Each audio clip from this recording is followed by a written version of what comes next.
Okay, Melissa says we are good to go. So we're going to call this meeting of the Northern Nye County Hospital District Board of Trustees to order. So will everybody join us in the Pledge of Allegiance?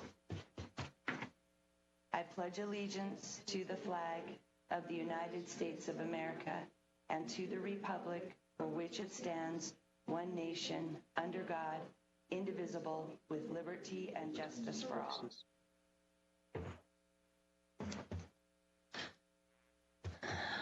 Okay, any public comment for our first public comment? Okay, we have somebody on the line who would like to make a public comment. Go ahead with that, Melissa.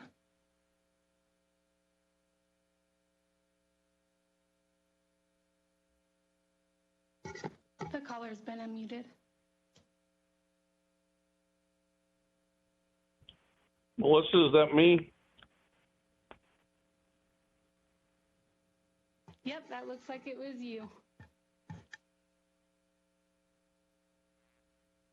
I am good.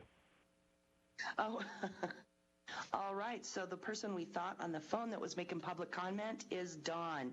So Dawn has joined our meeting. All right. So no public comment. Next item is the approval of the agenda. I think we can remove the emergency items. No one has any emergency items, do they? Tim?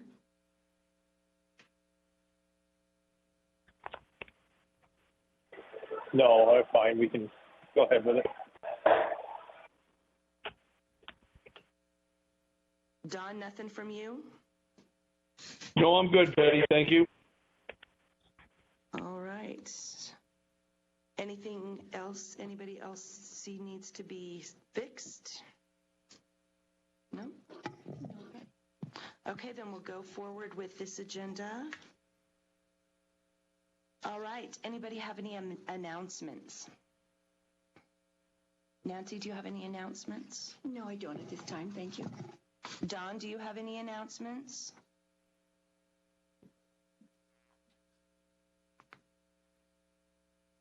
I'm good. Tim, do you have any announcements? No, thanks. All right. No announcements. All right. Item number 6, any comments? Do any of the trustees or our liaison, I don't see our liaison here, have any comments? This item, remember, is limited to topics, issues proposed for future workshops or agendas. I don't at this time, Patty, either. Thank you. Okay. Don? I'm good. Thank you. Tim? Nope, I'm good. Thank you. Okay.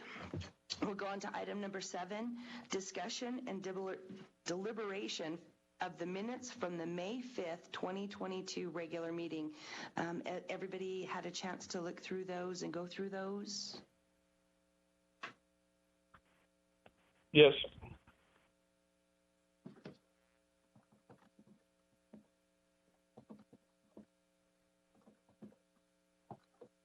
Any discussion?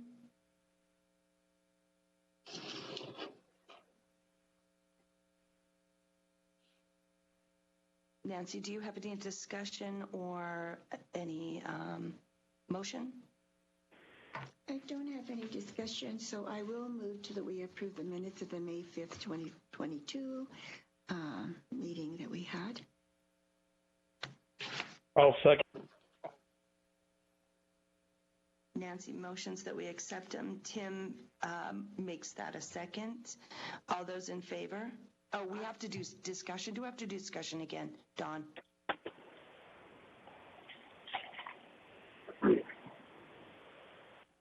We're good. Okay. All right. So all those in favor? Aye. Aye. Aye. Aye. All those opposed? All right, passes. 4-0. Okay, item number 8, presentation and discussion by pool of their 2022-2023 pool proposal and invoice. This is a no action item, and this is our pool pack.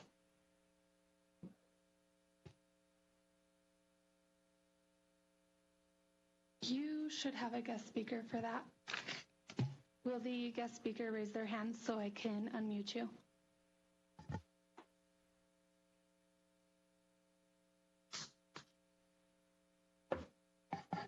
Do they know how to raise their hand? You will need to press *5 to unmute yourself.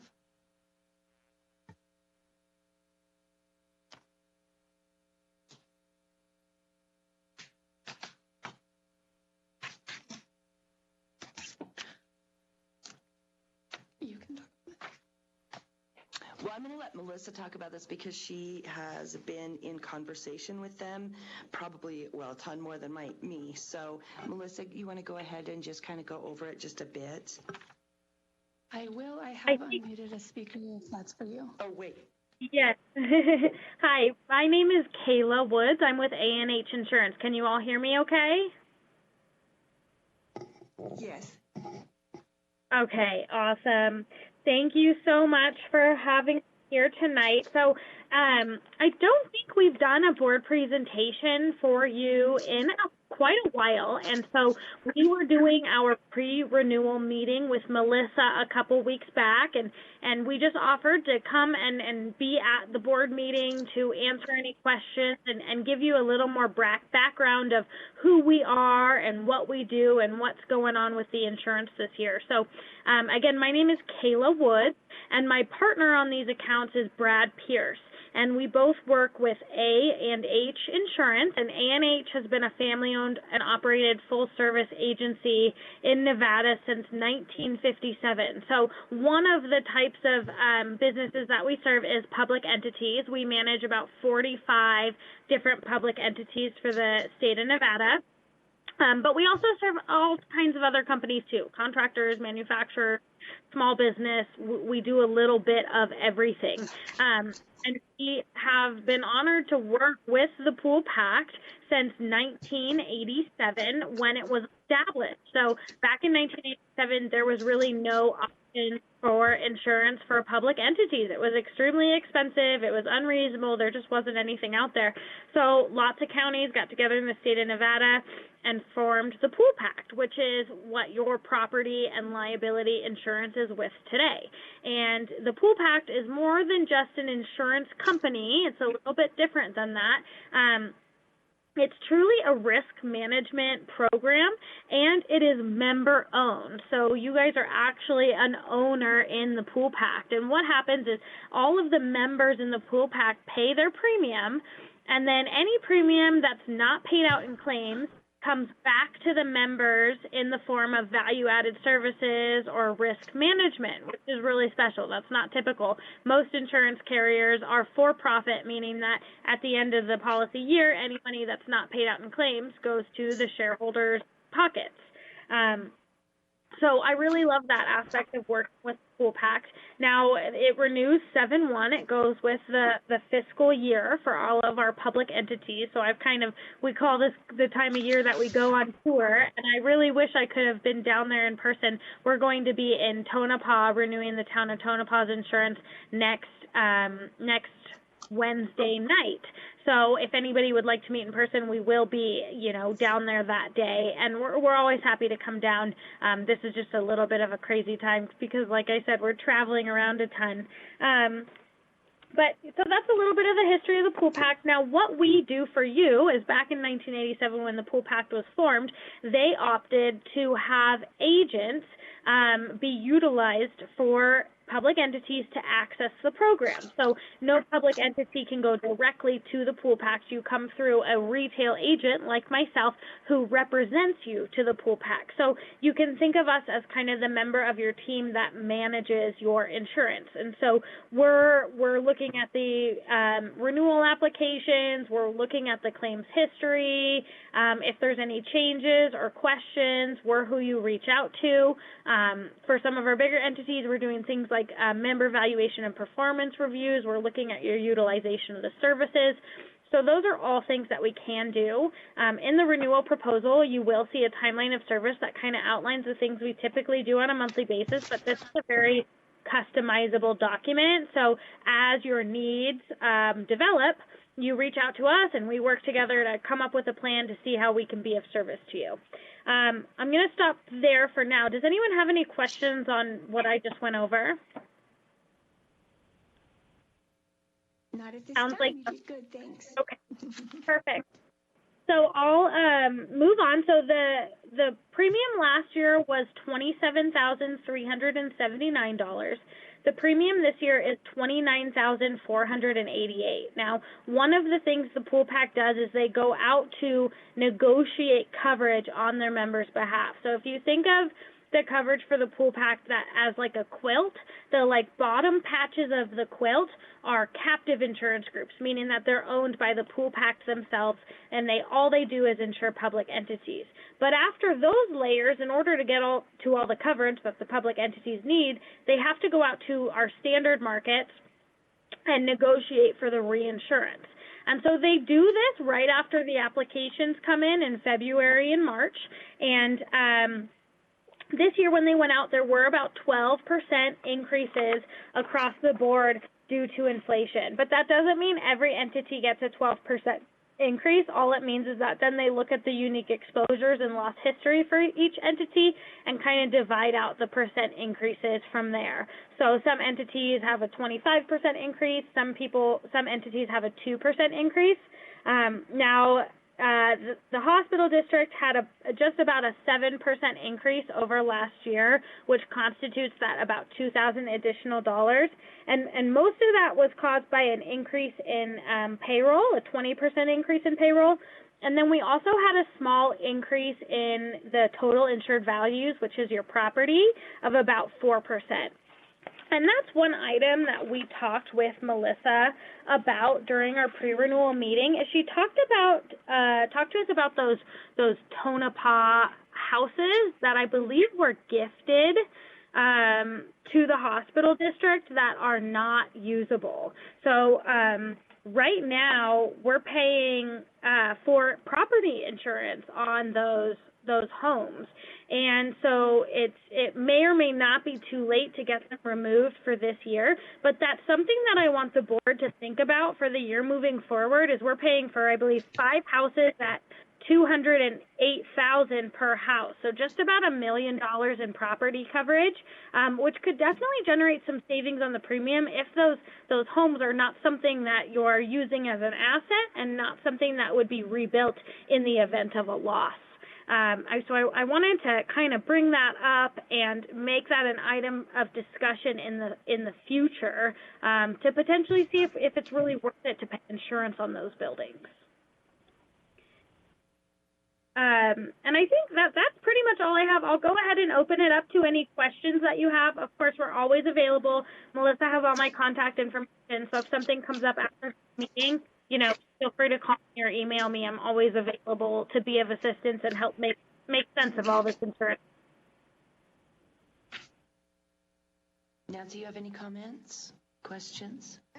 No, I don't. I don't know if this is the proper time to mention it to you, Dr. Pillars. Can you hear me? Do you have any comment at this time? We're just talking quickly that you could comment on the fact that we still have those houses, but soon we're hoping that we won't have those houses. What, within the month, maybe? There's an agenda item. With Tim about it earlier today, and we're still on pace to give them back essentially as fast as possible. Our part will be done depending on your vote tonight on that one item. Will be done early next week, and then GSA and the federal government need to come out and inspect those houses on the 22nd of July, I believe. So we'll do it as fast as possible. It'll be interesting to talk with both them, the government, and our insurance folks here about what the timing could be. So we're definitely in the process of giving those back to the government. So when in that process we could, end the insurance would be a great thing to understand. Yeah, so this is Kayla Woods with A&H, and I can advise on that. Of course, we can remove them from the policy at any point in time, but the Pool Pact does not do midterm endorsements. So if you were to purchase a new building midterm, you would not see a premium charge for it, and the same thing goes is if you are to get rid of a building midterm, you're not going to see any premium change. So our best bet of seeing a premium change for those buildings this year is to try to reach out to the Pool Pact as soon as possible and see if they will allow us to remove those buildings. They could say yes or they could say no. Now, the important piece there is that we would just be removing the property coverage from them if they allow it. We would still keep the liability. So if somebody stumbled into those buildings and tripped and fall, we still want to have coverage for that. But if the buildings burn to the ground, we don't need coverage to rebuild them. And that's something that obviously the board will have to vote on. And, Melissa can email me with your decision. But like I said, we're coming down to the wire because this application process starts back in January and December, and they've already gone out and negotiated all the rates with the reinsurance carriers. It's typically an exception that they make if they allow us to remove property coverage at this point in the renewal process. Can you give an approximate estimate of how much of their current bill is based on those houses? Yeah, so I don't have the complete breakouts, but I can tell you that right now your total insured values or your total property values is at $11,357,000, and these 5 houses constitute $1 million of that. So I would anticipate savings annually of a couple $1,000, $1,500 to $2,500.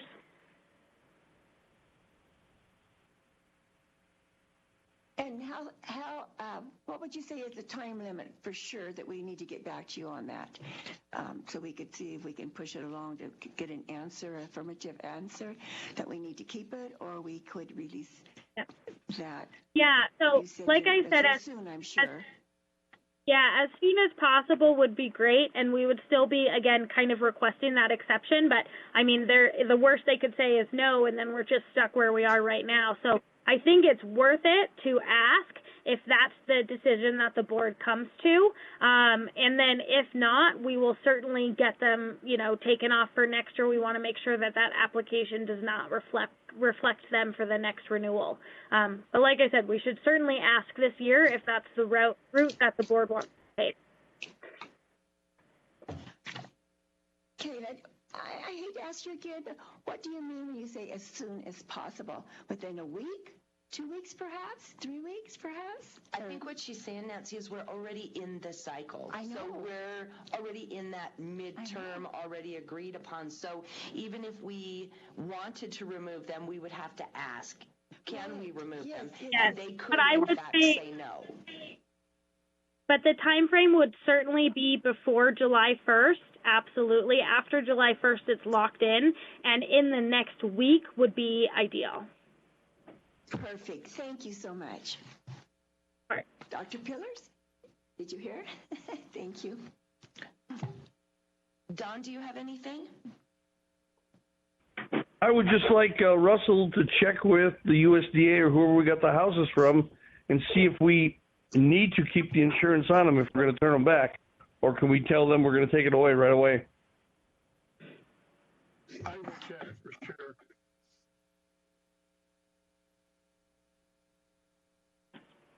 That's what we're talking about, I think. Tim, do you have anything?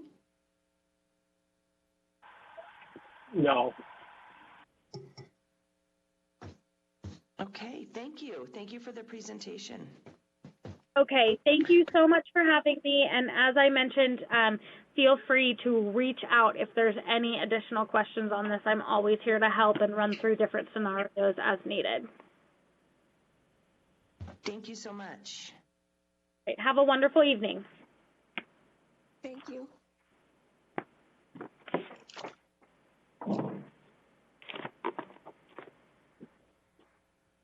All right, we'll move on to item number 9 for possible action, discussion, and deliberation to approve Frontier Medical Group LLC to begin business and medical practices utilizing the clinic at 825 South Main Street.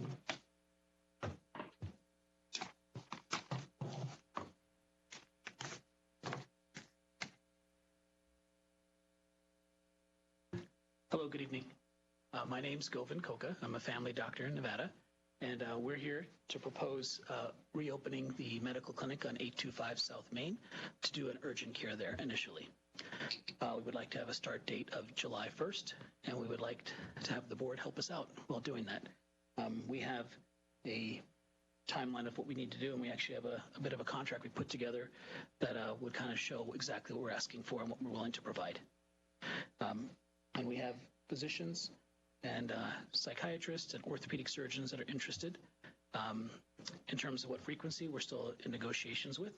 And we have nurse practitioners and PAs as well, too.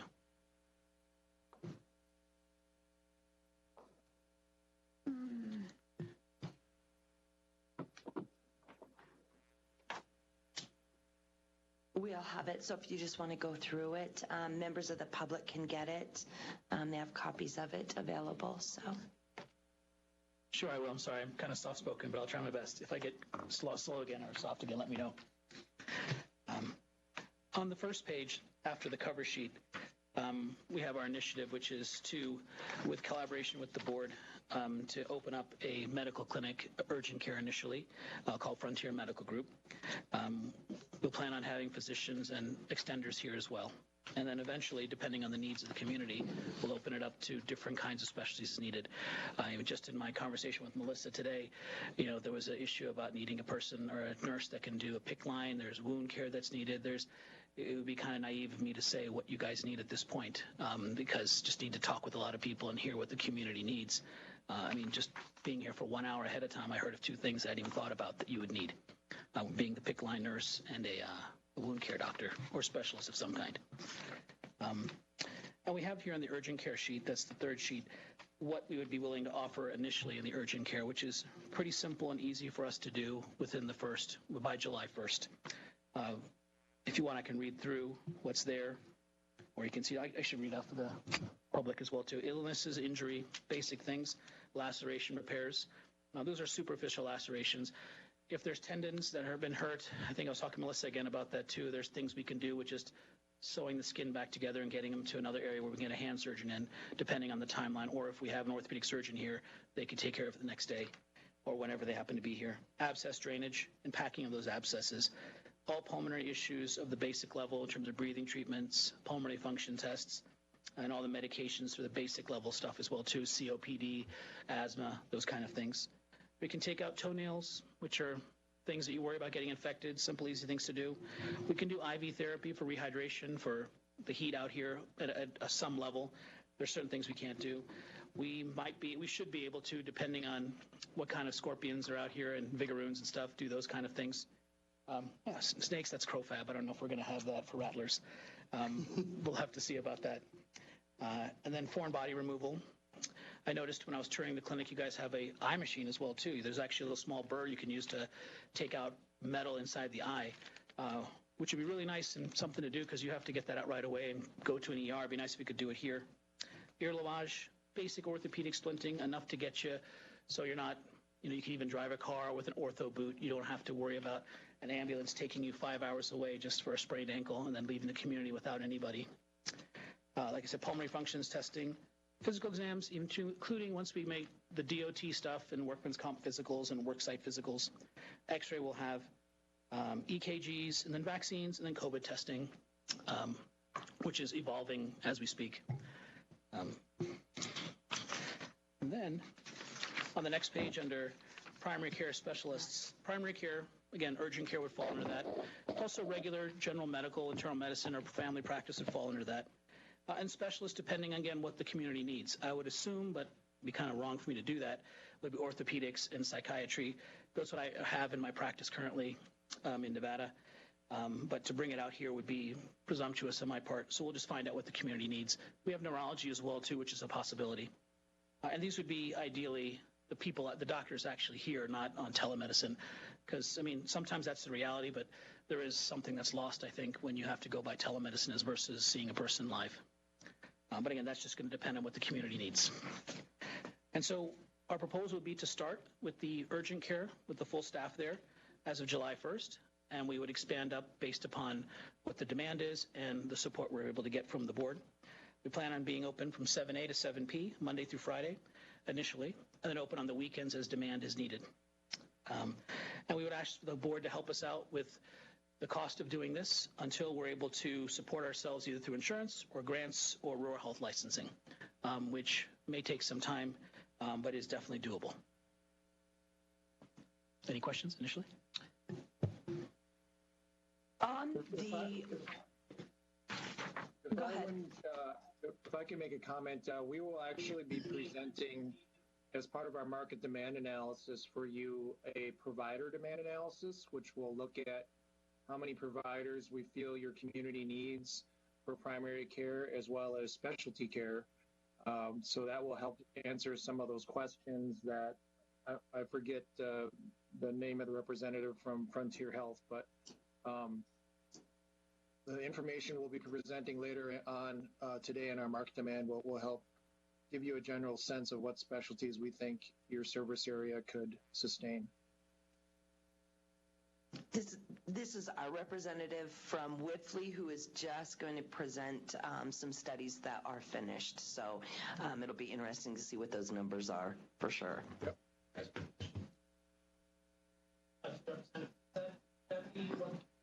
Sorry, would that be including what's needed now or what's needed after a hospital would be there in terms of the data you're going to present today? Both now and into the future. Okay, thank you.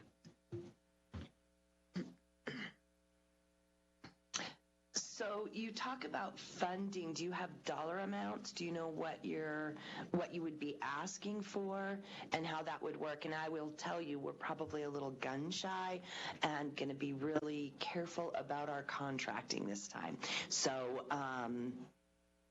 the dollar amount is really important for us to kind of get our arms around, I think, straight out the gate. Definitely we want someone up there.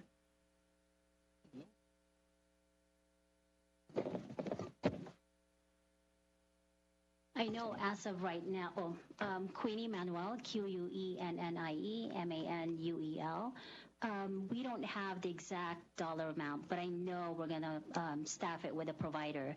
With that said, I would say in comparison with what Van had in the beginning, so that's more of the comparison on the pricing, on the rate. Okay. Queenie, do you not have a budget so far? I know you said you were just presenting it to us as a proposal today, and it was just kind of on point, but do you have some more information you could give us? I personally think that it's a little soon for us to get back into the situation because I don't feel confident to know exactly where we're at, even though it's been closed, and we're still waiting, I believe, from an attorney, and some things to go through to be sure that there's not going to be any litigation or anything. And so I'm hesitant. I think just the idea that you gave us this, kind of synopsis of your proposal is good, but in all reality, I think now we're looking at, or I personally am looking forward to the fact that I think maybe Dr. Pillars we had put out to the board, the board has, that we wanted to get this information out that is now available and get some input maybe from, some other people, doctors or people that are interested in here. This is my opinion. I'm just bringing it up at this time.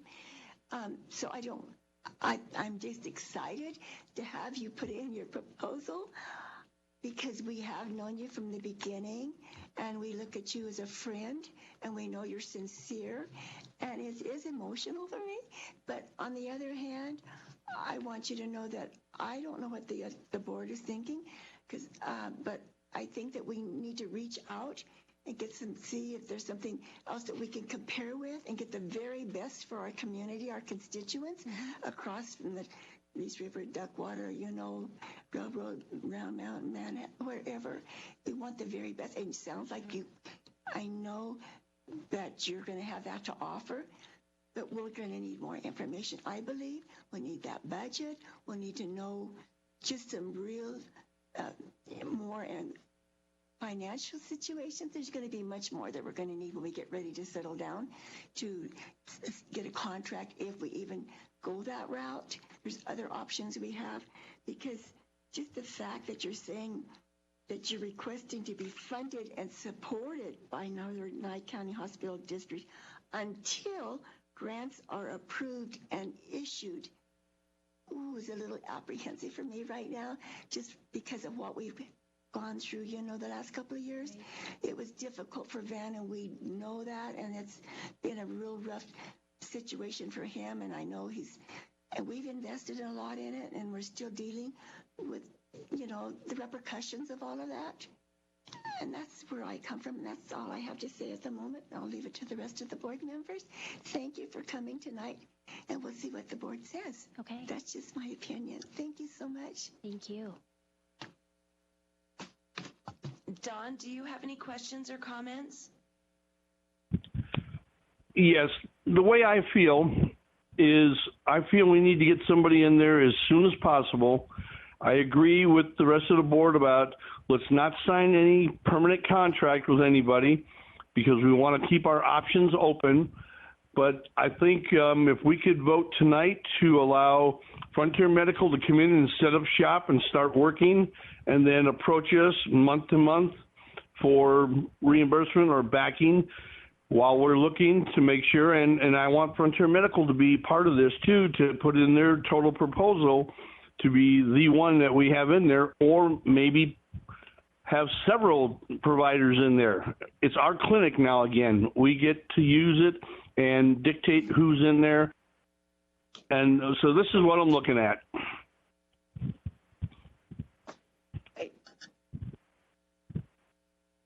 Tim, do you have any questions or comments? I'm going to tell you, without a dollar amount on this, I'm a little hesitant to get into any type of contract, period. When you say it was to be similar to what Van was doing early on, well, early on, Van was running $52,000 a month, and that's a little steep compared to when it dropped down. That's quite a lot of money, and I don't think we can even go with just an open-ended proposal. Like, we can't say, yes, we're going to do this, and then somebody come back later on with, a $60,000 a month cap. I want to get somebody into that clinic pretty quickly, but at the same time, I don't want to write a blank check and wind up right back where we were. So if we were even to start this, for instance, we would have to develop a cap, but I think we also need to look at we need to look at multiple providers. We can't just pick the first person who comes along. So that would mean that Queenie's willing to accept that in 30 days, if we were to put out an RFQ and pick somebody else, she would have to be out of there. If that's the way we were going to go about that, we haven't even decided on a structure, whether or not we just want to let it out to doctors and let them show up when they decide they're ready to, or if we want to provide steady services that we pay for all the time. So, like I said, the proposal is a little lacking for me, just because I don't see the dollar numbers there, and I don't see the budgets. I don't see how it's going to work. Without that, I kind of feel like we're writing a blank check, and I'm not really on board to do that. Excuse me, did I not hear Don say, please clarify. I thought he said without a contract, and that's why we could get them in right away. I don't know the legalities of doing all this stuff. I definitely want our attorney involved, because I, too, want to get somebody in there as soon as possible. We're in our family and friends are making hundreds of dollars and miles of and dollars spent frequently to go out of town. So we are so excited always to get providers here, but we really have to look into it. I don't know what we can say tonight without doing a little research and more budget. Is what I was saying, like he's kind of, I guess, insinuating dollars. And I don't know if Don's saying, are we going to put you in without a contract or something that protects us? No, initially I know What he said earlier? this was just an initial proposal. We didn't really discuss further on, but I'm willing. We're open. We have the providers. We have the staffing to open. So that's where I come in. So if you need something like a contract or the amount, dollar exact amount, I will put that together as soon as possible. But like you guys were discussing that you wanted, other providers, give them an opportunity to actually give their presentation. But who's to say? I can't just hire and tell one of my providers and say, go ahead, I'm putting you to Tonopah, and then it's just 1 month, and then, okay, I have to find you a different location for one of our clinics. So I don't want to do that to my employees that are actually going to come out here and commit themselves, fully to be the dedicated provider. Well, and I think there's two things we need to consider. One is use of the building, and second is assistance in the startup. I think as board members, we need to think of those as two kind of pieces of this same puzzle. Again, the building and the equipment, and then the assisting of service providing. I think those are two kind of different things. I personally would not ever find us or vote for any contract that was exclusive to anybody.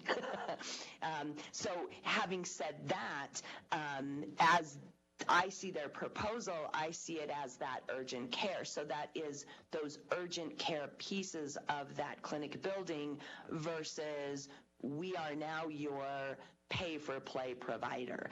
And I think if we can negotiate that in a way that gets them in quick, does get patients being seen, then I think that's a win. I do think we do have to come to dollar agreements in a solid way, and what those reportabilities back to the board is about how that money is spent, because lesson learned there again. But I think that if I think we could get there very easily. July 1st seems kind of, I don't know if we can get through all the lawyer speak and all of that by then, but I think that that's all part of a negotiation that can certainly happen. To the boardroom members, remember that we do have a certain amount of money that we did slot for the CNRC situation. So if we look at what is left in that piece of our year's budget, that is in fact what we could use to help with this startup situation. And I would hope that this will be a startup cost. So in the previous contract, it was a 6-month with the hope that at 6 months they would stand on their own 2 feet. I personally think that was never realistic, but we do want to see that we're working towards that, more of our own working dollars versus our taxpayer dollars. And so I think we can, if we at least start that process, because tonight we really can't, I think the way that it's worded and with the backup, I don't think we could say, okay, we're going to enter into an agreement. I don't think anybody could make that motion, but we certainly could start that process of an agreement that allows them, one, to utilize the urgent care space, and then two, how we're going to help them fund that beginning of that operation. And that's kind of all I have to say about that. And I agree with you in terms of they do need support. I know even when Van had providers there, it wasn't enough, even with the insurance reimbursement and the number of patients. The most that they've seen, you would have to see at least 30 patients a day. And the most that they've seen that I've heard from one of the providers there, the last time he was there was about between 18 and 20 patients, the most. So it's not enough to, with the provider, with the staffing, specialists, if you want to bring in specialists over there. They do need help. And offsetting it, with some of the reimbursement that they would get, and also funding. Those were never applied back then with VAN. With us, we're intending on applying for those. Mm-hmm. And that would help alleviate some of the costs. Now, did you say that you had a proposal contract? I did. It's very basic. I have copies that I can give it to you guys, and you can give it to the attorney. It's somewhat similar to what Van had with Russell and the attorney. They looked at it. I deleted a lot of the stuff that was very complicated. I wanted to make this very simple. I want to provide health care to the community. That was my intention before, and it's still my intention now. Mm-hmm. I know you guys don't have it. We're here. We're ready to commit and actually provide the medical care. And just for everybody, so everybody knows, I do know that Queenie has been in contact with Marie Peterson, and they are working in a pretty collaborative way about how to go about these parts and pieces of the medical care. So I do know that those meetings and those conversations are happening. It seems like it's a pretty good relationship that's forming there. It seems to me from the outside, well, I guess the outside looking in, the inside looking out. But so that is happening, and that's important because we didn't have some of that collaboration before, and I think that's huge for our community. Actually, Dr. Coca and Marie had a 3-hour conversation about what's needed and the help that she needs, and, we're willing to collaborate with her. That's excellent. Yeah, it's Govind Coca again. Yes, I mean, we had about a 2.5, 3-hour conversation on what she sees in the community, what's needed, about the number of hours she works and her commitment here, which is amazing in terms of just what she's willing to accept. And, I mean, without saying too much of her personal business, just the amount she is sacrificing by staying here in her community as versus going to a big city, in quotes, and how much she would make in something like that, which just floored me. So she's doing it truly out of love. But things like that are needed for us to know what the community is. I'm really interested to hear what your consultant has said in terms of what he thinks the community has from the data he's acquired, because that'll help us determine if we have something viable for you. Nancy, you have anything more to add before we go to public comment? No, I'm really happy. Or do we go? I don't know the flow. Hear all of this comment and what you had to say, Patty, to make me feel more at ease, because I want to say yes right now to Queenie and to Doctor. And I know a little bit of the background that they were going to present to us, and I was excited, but then I got a little skeptical because, we need to have some other things in place, which I like some of the ideas that have been presented, how we could make it work. Now that is really making me feel better about all this, and we'll see, like you say, as we go forward for the rest of the evening here and see what transpires. But I think we definitely, hopefully, can work with them, Patty. Let's see what we can do. And I know that they've been in contact with Marie, and this is wonderful. We want our partners in healthcare to work together and be everybody in the community to be on board 100% with all of our caregivers that we have. And that's really a plus. Thank you so much for the presentation. Thank you. Don, just a point of order. Do we do public comment next? There's no motion. That is strictly up to you. If they got public comment out there, let's hear them. Do we have any public comments? Horace Carlisle, C-A-R-L-Y-L-E. It sounds like a user-friendly group. The only thing I'm concerned about is the coordination, not just with the clinic, but with our consultants and what they're trying to do for getting funding. Whatever we need to do with the town and the clinic, we need to work with our professionals. They're trying to get $10, $20, $30 million. We've already spent a fortune to get to this point. I'm not sure exactly when the time limit is, but I think you're looking at 4 months that are critical, that you don't want to create an obstruction or a distraction or a negative. So I think the proposal by this current provider is worth considering, particularly if you could do it in the current basis of what you were paying, working with Dr. Van Lee. The main thing is we do not want to create a situation where we compromise the big bucks for the small gain, because we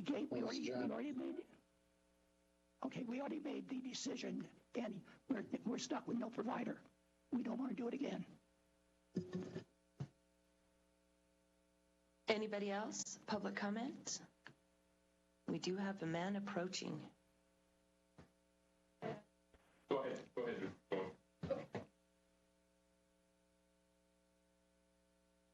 Hi, everybody. My name is Rhonda Link, RHCA.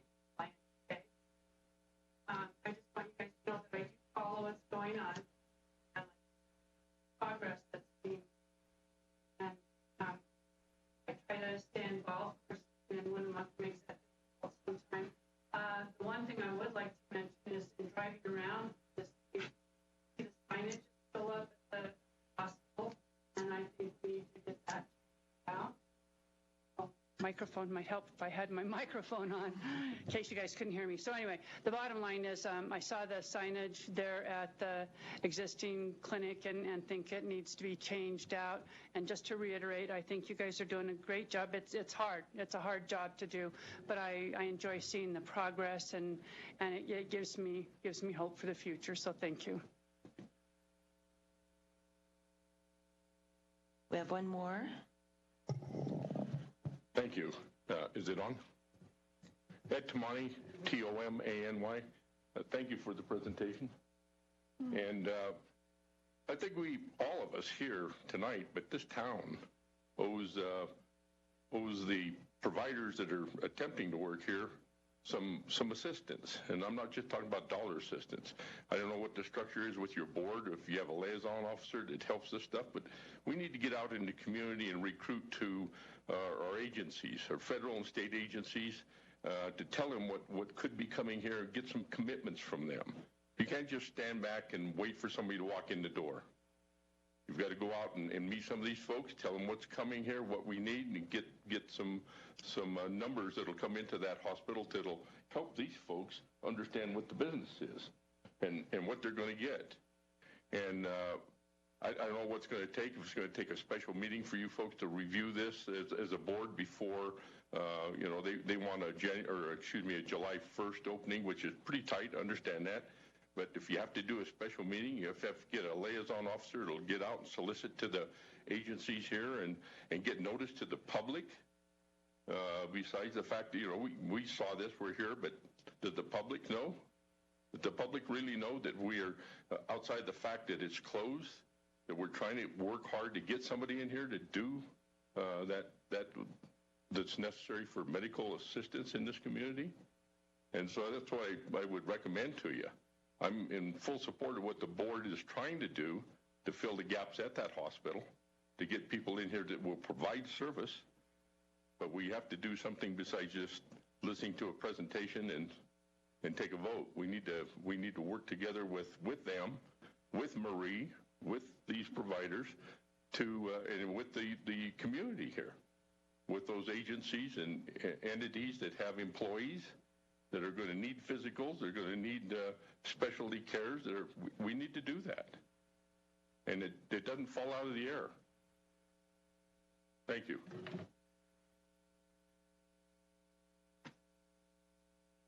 All right, any more comments? There's no more public comment, it doesn't look like. Patty? Go ahead. Okay, like we said, we've already scheduled or we've already committed $500,000 for our next fiscal year because we are still in a contract with CNRC. What I would like to do tonight is just vote to allow Frontier Medical to come in without a contract to use the clinic and start. And they're going to have to rely on us, and they're going to have to trust us to come in front of us and ask for help, and we will decide how much we can help them to get going. But in the meantime, we can look for other providers, but at least we get somebody in here, let them show us what they got to provide, let them show us that they're sincere about what they want to bring.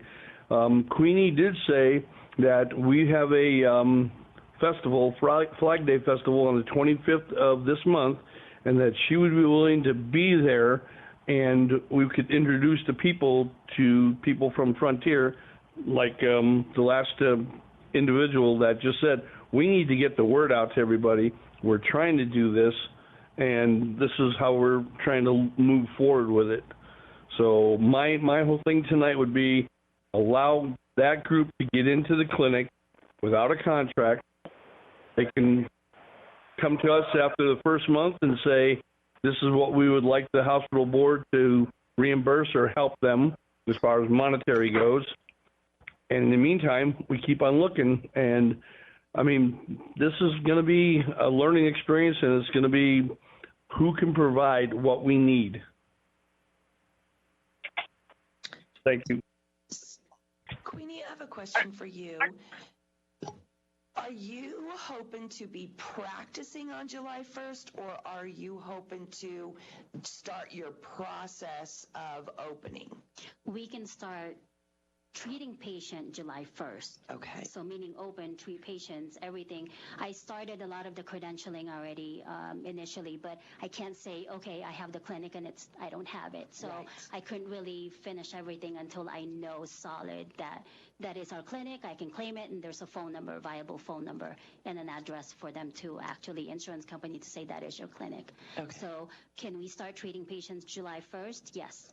With the provider? Yes. Okay. Dawn, this question is for you. If you made a motion, what would be your cap on that per month until we could get a firm contract? Well, we can take that 500,000 divided by 12 months, which is what, 60,000 a month? No, that's not. Oh, we start our new. Gotcha. Never mind. Go ahead, Don. Right. So this is up to the board. We just never go over that 500,000 for the year. So we divide that in 12 months, and this is what we can provide support for if needed each month. But I would like to make a motion tonight to allow Frontier Medical Group access to the clinic and then be able to start seeing patients and start their process on July 1st. With the understanding that there's no long-term contract yet, we're still moving forward if they're willing to do this. Okay, wait a minute. I got a question. I got a couple questions because I'm not sure about the legality of providing services without a service contract. A, and B, Queenie already said she doesn't want to do it on a short-term basis. And C, are we not going to shoot ourselves in the foot if we decide to ask for qualifications or proposals from other people and choose the best if we're not giving them a leg up by already helping them, putting them ahead of the competition? Tim, there would be no exclusivity. So in the contract with CNRC, they're the only ones who could be there. No contract, period, is what we're doing. There is nothing there. Well, we're not doing anything yet because we don't even really have a full motion, so. Are we open for discussion at this point before we go? Okay. So if we do, doing without a contract is a fool's errand. Doing it on a short-term basis is questionable because Queenie said she didn't want to hire somebody for only a month.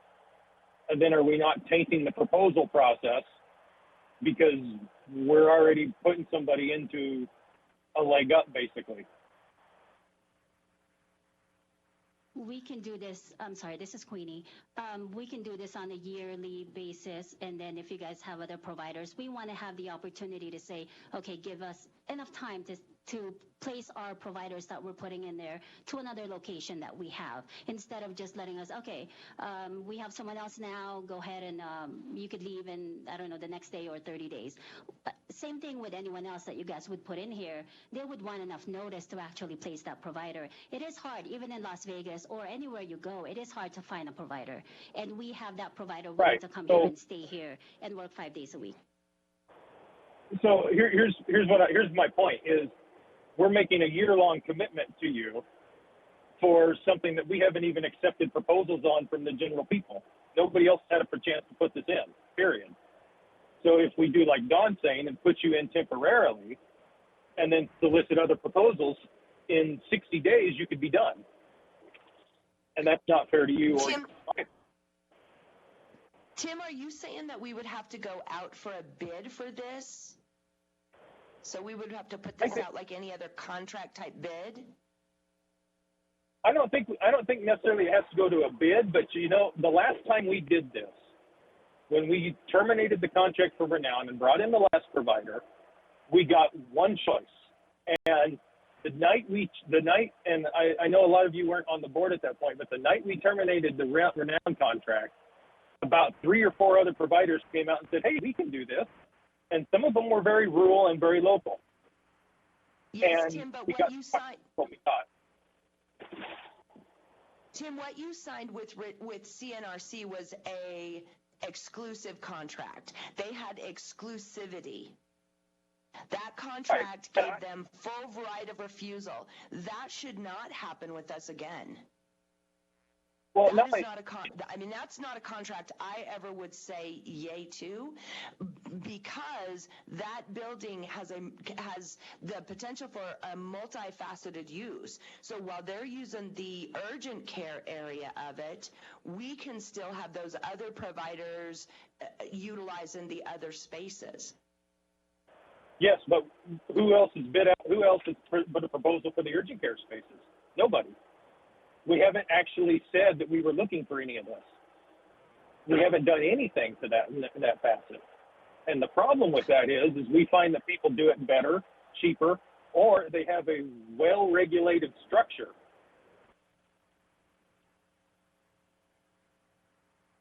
Well, my concern, excuse me, Madam Chairman. Go ahead. Go ahead. Go ahead, Tim. I have other people I have two other agencies who are already interested in this, who didn't get a chance to put in a proposal just because nobody has discussed what we were going to do with that clinic yet. I guess that's maybe where I can come in at this point. I'm a little bit confused too where we stand. Dawn, did you get a chance to? I mean, we've locked up the clinic, we've changed the keys, but I never really heard because the last meeting, the time that we discussed this, where we left it, I was really in question about everything, and it was voted on that Dawn was going to talk to the lady that was in charge, the new person with the comptroller for CNRC, and look at the other, you were requesting a lot of things that were not, in the final budgeting there and everything for us to try to pay. And she said, well, she could try to, where did we get, whatever happened with that? Nancy, you missed out on it. Yeah, you missed 2 meetings, though, and it was in those meetings that was discussed. Well, that's what I wanted. Okay. No, I didn't miss 2. I called in on the one I did miss, the first, right after that. But I thought I asked Don, and he said he still had to go through some invoices just here recently. So that's what I want to clarify from Dawn. Is that all cleared up? I'm just really, the legality of everything. I just want to be sure that Tom Vallis, our attorney, is involved with this, no matter what. There's got to be some kind of a contract of sorts. I'm not the legal person to say that, but I don't feel comfortable without doing, I'm all game for what I've heard, ASAP thing, but I want the attorney involved with this. That's where I believe. That's why we have him there. Well, and we have to remember that the building and that situation is one piece of it. The practice of medicine is the other piece of that. So we need, and we had that separated out as well with CNRC. So we need to make sure that we're still thinking along those lines as far as that goes. Yes. So as you guys are deciding how you want to motion, remember they should be the building and I don't want to call it a lease or a rent, but, I think we did it for $1, whatever that was. But that is one piece of it, and that's one agreement that should be drawn up by our attorney. And then the provider piece of that should be drawn up by our attorney. Yes. Thank you, Patty. That's what I'm trying to say. Let's really not take any chances here. Let's really be on the up and up. Let's have transparency, and let's both know exactly where we stand in this. And it could be a great thing, and as soon as possible. But we really need to do this legally. I mean, we are a district here. Go ahead, Direct. We have a public comment real quick. I think I just heard the Ed Monty, Tonopah, T-O-M-A-N-Y. I think I heard the stumbling block here that one of your members made commented he had two other people. Then why don't you just give a 30-day notice here and let him bring his other two people in here? Turn on the mic. You got to turn your mic on. Can you hear me now? I thought that was just a deep voice. Thank you. You're welcome.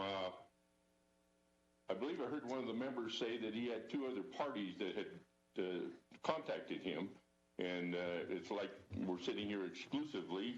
These folks came up here, how they were notified or asked or whatever is immaterial. Why don't you put out a 30-day notice for a notification that you want services provided here?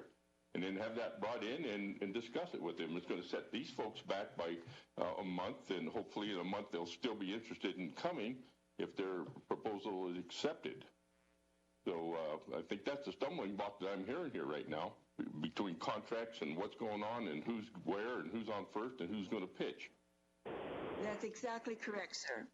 That's exactly what I think that we're trying to get to, is that we want to, give a little bit of notice to, and maybe I feel that Dr. Peeler should have some insight in this, because we've brought this up before this was going to be happening, and about getting that information out quickly.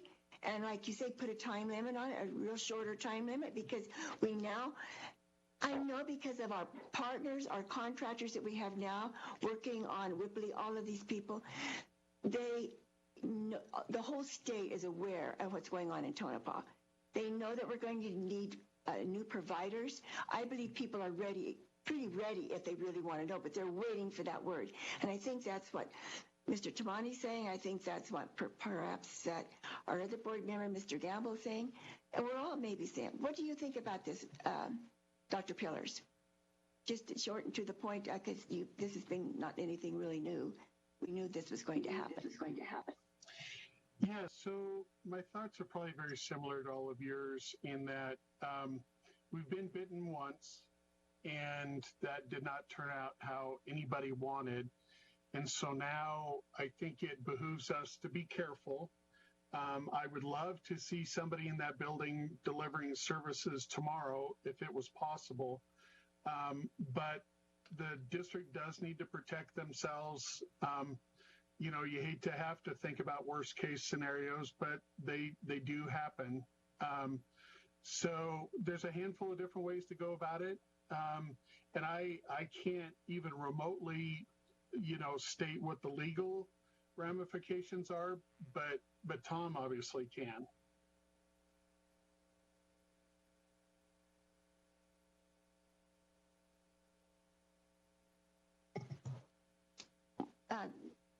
Dr. Pillars, once we get this information to Tom, how expediently can you get this information out to providers who we feel confident because of what Tim, our other board member, has mentioned tonight, and to get this going and give it within a short period of time, because we do have a provider that's willing to come, and they have backup. They're going to be providing to us to guarantee all of that, and they're willing to work with us on whatever it sounds like we feel comfortable legally to do, and for how long the time is. And we know we got some money there. Our chairman, Don, has brought that to our attention and reminded us of that. And so I think we're really ready to do a lot of these things. So aren't you the one that would be willing to, or mention to us that you could do that advertising for us, or had the idea on how to go about this in an expedient way? I can. Nancy? Yeah, definitely. My workload is getting pretty thick with the grant applications, but and I'll phrase it this way, if Tom recommends that an RFP or an RFQ is the right way to go about it, we can do that in a matter of a couple weeks, 3 weeks to get that out. And then typically you want to give them, 30 days or 2 weeks to respond. So yeah, it can happen relatively fast. I'm just not positive if this falls under that category of something you have to do an RFP on. It's obviously more than $50,000, which I think is the limit in some things, but service agreements, PSAs may be a little different category. So again, I think your first bet is have a good conversation with Tom, find out what's the right way to go. Well, and I don't want to be 3 months in and lose this opportunity. I just don't want to do that. So I don't think an RFQ is necessary, number one, and I don't think it's the right route to go. I'm open to those exploring other options, but I will say this. These folks have been watching this situation in our community. They have been astute enough to understand the trouble that we have been in, and they are here tonight in order to represent some help that we need. So while there may be other folks out there sitting in this room and who have been watching from the sidelines the situation as it has developed, they have already taken the initiative to be here tonight, to meet with our local provider, and to come up with some ideas. And I think that speaks well for the dedication that we will see out of these folks. And I just want that for the record, on the record. This is Nancy, Patty? and I do agree with that. Excuse me. But I definitely, as I said in the very beginning, I just want the attorney involved with that and ask him to work quickly with this. But for all those reasons, we all know, as we said, these folks are Queenie, and we're standing on her reputation and the fact that she's watched this from afar for a couple of years, I believe. Okay, and our need is great. But I do want the attorney involved. Well, we would absolutely have to have a contract. I mean, at the end of whatever rainbow we hit, we will have to have a contract that outlines our responsibilities and their responsibilities, and also, again, what that lease of that building is going to look like and how that plays out. We will absolutely have that.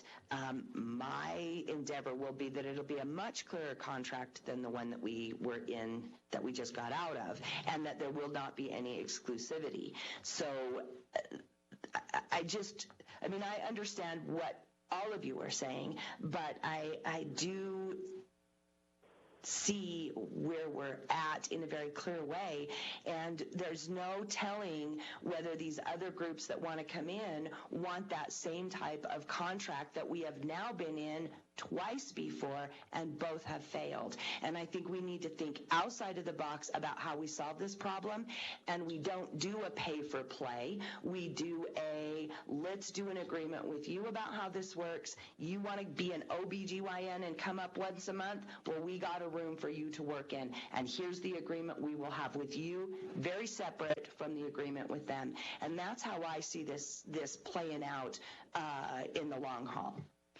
Patty, and that's all. I think we've all kind of threw this around for quite a few months now. But as long as we have our attorney involved with all of this, we would have to. That's what I'm saying. Because early on, it started this is Don didn't think we were going to need a contract. No, he knew we would end up with a contract. He was saying in the short term. Yeah, in the short term. I don't want anybody in there until this Tom Vallis, our attorney, has looked at this, and we've got something. He'll provide something. He just will. We have to have something that I personally feel I don't feel comfortable without something. So what are you proposing, Nancy? Too great. Nancy, what are you proposing? That we have nobody in there? No, I'm not proposing that at all. I'm just saying that I just wanted to, what I had said earlier, and mention it to Dr. Pillars about that, about, the fact that we should get a hold of Tom Vallis and work something out there. We were just kind of beating, that dead horse, I guess, again, but just reconfirming, let's just get a hold of the attorney. That's about all of these issues that we've discussed. I'm not going to, right now, I don't feel confident in making any decision and making any motion. I would be open to listening to what somebody has to say because I've heard so many issues and ways to go that I just, as I say, would like this situation to go to the attorney. Now, however you want to put that, I'm open for that. Go ahead. Nancy, I will call Tom first thing in the morning, but we got 2 weeks from now. We need to make a decision to get somebody in there now. And I know we don't have to go up for an RFQ. That takes just way too long. If Tim has got 2 people that are interested, tell them both, get their stuff in. Anybody else has anybody interested? Tell them, get their stuff in. And we'll work from there. But in the meantime, I want somebody in there. And they can prove to us if they can provide what we need, or do we have to look outside? And I think there again, Don, it's going to depend upon our attorney as to how fast he can work.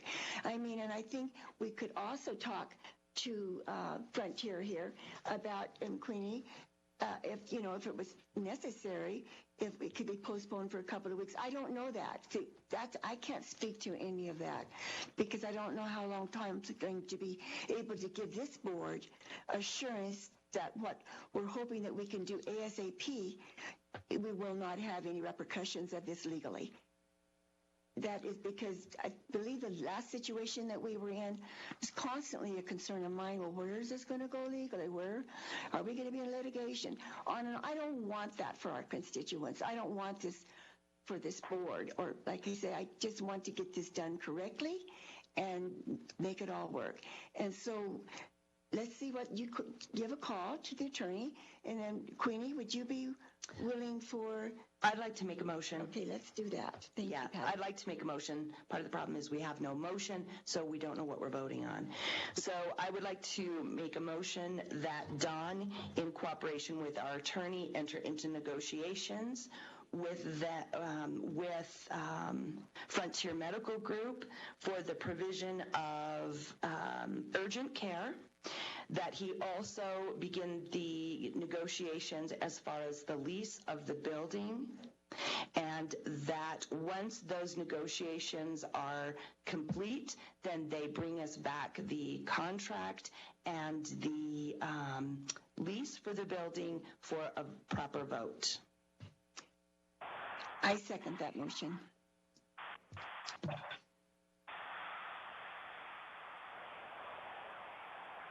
So we have a motion and a second. Is there any discussion? Don, do you have anything to say? I'm just worried that this is going to draw out and draw out and draw out, and it's going to take us forever to get this. We don't have to do a lease on this building. This is our building. We can lease square footage. We can give a provider 5 rooms to use, and that's it. But I want to take control. What's that? You still need an agreement for them to use those 5 rooms. You can't just give it to them. You have to have something in writing. Well, I'm not going to be responsible for not providing medical care to our constituents, like Nancy says, in the Tonopah and surrounding areas. So you've got what I'm saying. If you guys want to wait, Don, let's wait. Don, I would retract my motion if you had a motion that would be all-encompassing. And I don't have anything that's all-encompassing. That's what I'm saying. I don't know how the motion. Let me interject here for a second. If we can't all encompass this and we can't get this in there, then we're doing this the wrong way. It's just that we're doing this the wrong way, and we need to slow down because we're obviously missing something.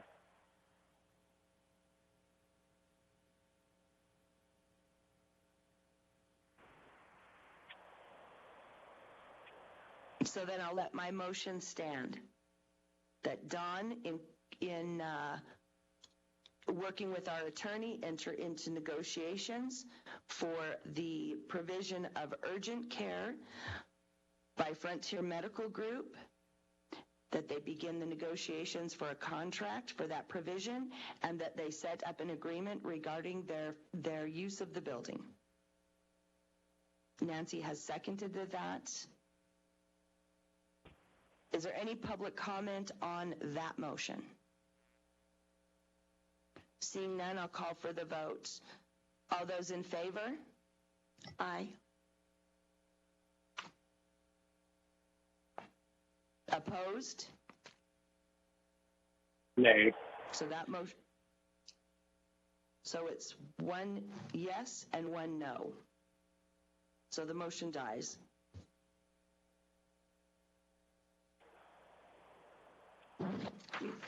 You don't vote in that case, Patty? I'm not going to vote Oh, because it's my motion. Don't you have? Is that May I- something that we can do? I know may I we try? I'm not sure we can. Go ahead, Tim.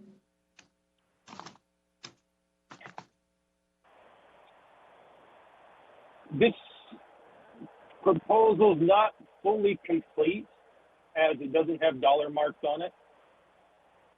So what if we table this for 2 weeks for Queenie to go back and rework it where it comes with a little bit more information and we get all the financials worked out. It'll give us time to consult with Tom and then make an informed decision at the next meeting. That's exactly why my motion was worded the way it did. All my motion really was for them to begin that negotiation.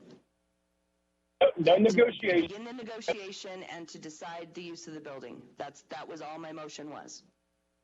I would like to see somebody then call for a special emergency meeting, or maybe we can't consider it an emergency, urgent meeting, because we do need the medical facility back open again once this has been accomplished. So we don't have to wait for another 2 weeks. We could, if we can accomplish this in the next week, because Dawn is pretty anxious for that to be done. I'm good. Let's shoot for that. Who knows? Let's remember, they need to come up with dollar signs, not us. Us doing any part of negotiating is right.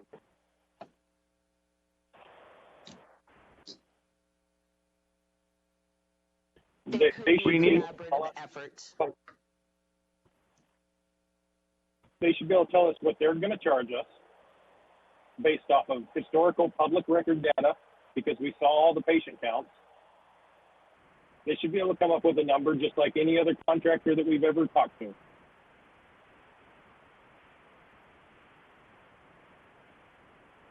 I don't look at Melissa? that in this situation as every other contract we've ever worked for. Maybe I'm viewing it very different, but I do hope the contract will be very different than what we have signed in the past. And that's Melissa, when's the soonest? Go ahead, Don. Ask Melissa when is the soonest we can call an emergency meeting.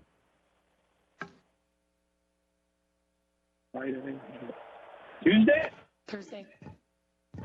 Tuesday? Thursday. Thursday. Next Thursday. Thursday? I propose we have an emergency meeting called for Thursday. Melissa posted. In the meantime, we'll work with Tom and with Queenie and get some figures. I will second that motion. Any discussion? Calling for the vote. All those in favor? Aye. Aye. Aye. Aye. None opposed, because there's just all of it, so it's unanimous. So a meeting on Thursday. And just to clarify, that'll be a special meeting, not an emergency meeting, right? That'll be a special meeting. Correct. Special meeting. Yeah. All right. And excuse me, Patty? Yes. Patty? Can we make sure that between now and Thursday, anybody that has a possible provider, let them know what we're doing? Tim, did you hear Don? Yep. Perfect. Get with them and let them know. I will need their agenda item before, well, I have to post Monday morning by 9 a.m., so I'll need that before then. I'll have that for you tomorrow, Melissa. If we just And do Don, a And if we just do a blanket agenda item that says here proposals from various providers, we should be good. And decide on course of action or whatever that would be worded into. Yeah, it can't just be a presentation, otherwise there is no discussion, deliberation, or vote. So it has to be an action item. Just make it various providers, and we'll see who actually can submit backup in time. Okay. All right, we get to move on to item number 10. This is a presentation only from Whipley. They have completed the initial phase of their work, specifically the market demand study. They have also completed the initial work on the long-term care analysis, and they are here to present those results. So let me start. I'm going to introduce them, but before we dig in, so this is Russell, obviously, but they have easily over an hour and maybe closer to an hour and 15 of information they want to share. So seeing as that previous item went very long, I wanted to leave it up to the trustees to decide, do you want us to press forward? And we still have some agenda items after, or do you want us to reschedule? I think we will take a 10-minute recess. So we recess for 10 minutes. That's a good plan. That's a good hour and a half. Yeah, we're and then supposed you to want to have them do their whole presentation? Yes.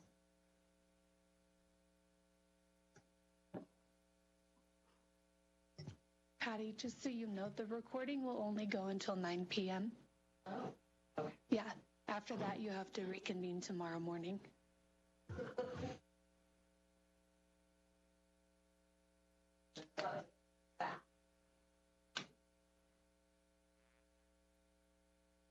Madam Chair, I would also like to state that I have about a 5-minute presentation.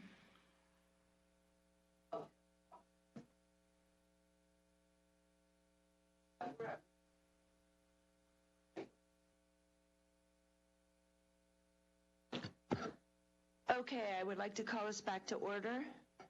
Don, I have a point of, I have a question for you. I'd like to allow Remza to go next because they're going to be short and sweet. Is that okay for a process? Totally up to you. Totally up to you. You're running it. Okay. All right, so we are reconvening, and we are going to hear from Remza next, which their item is item number 12. And that way Remza can get on out of here. So go ahead with the presentation for number 12. Yeah, I appreciate you doing that, Madam Chair, and thank you, members of the board. Before you is the April 2022 month end. Finances totaled $33,001.30. Community paramedic responses sat at 53 for the month. We had 16 transports to the hospital. Obviously, no transports to the clinic, and I would seek the direction of the board to remove this graph and continue once we have an official notification for resuming transport. Obviously, whatever the board decides, we'll just need notification so that we can run the transport capability to an alternate destination through our medical director, Dr. Gonda, who approves that. So if you could just keep me informed, that would be great.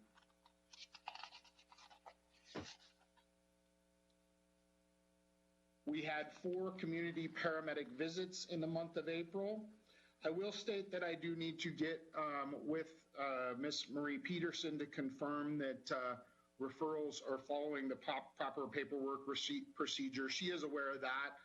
I just want to make sure that we are capturing anyone that is eligible to be billed. So I'll get with Marie on that. Nurse Healthline had a total of 2 calls answered and 2 that went to full protocol. And then you will see that we have added the Round Mountain incidents at the board request. I've included the call volume to Round Mountain, and I hope the board understands that we don't typically parse out volume in a specific geographical location for many different reasons, but we were able to accommodate that with Round Mountain. So I will include this graph in our monthly reports until I receive direction not to do so. And if there's any questions about this graph, please let me know, but you can see it's a monthly side-by-side comparison.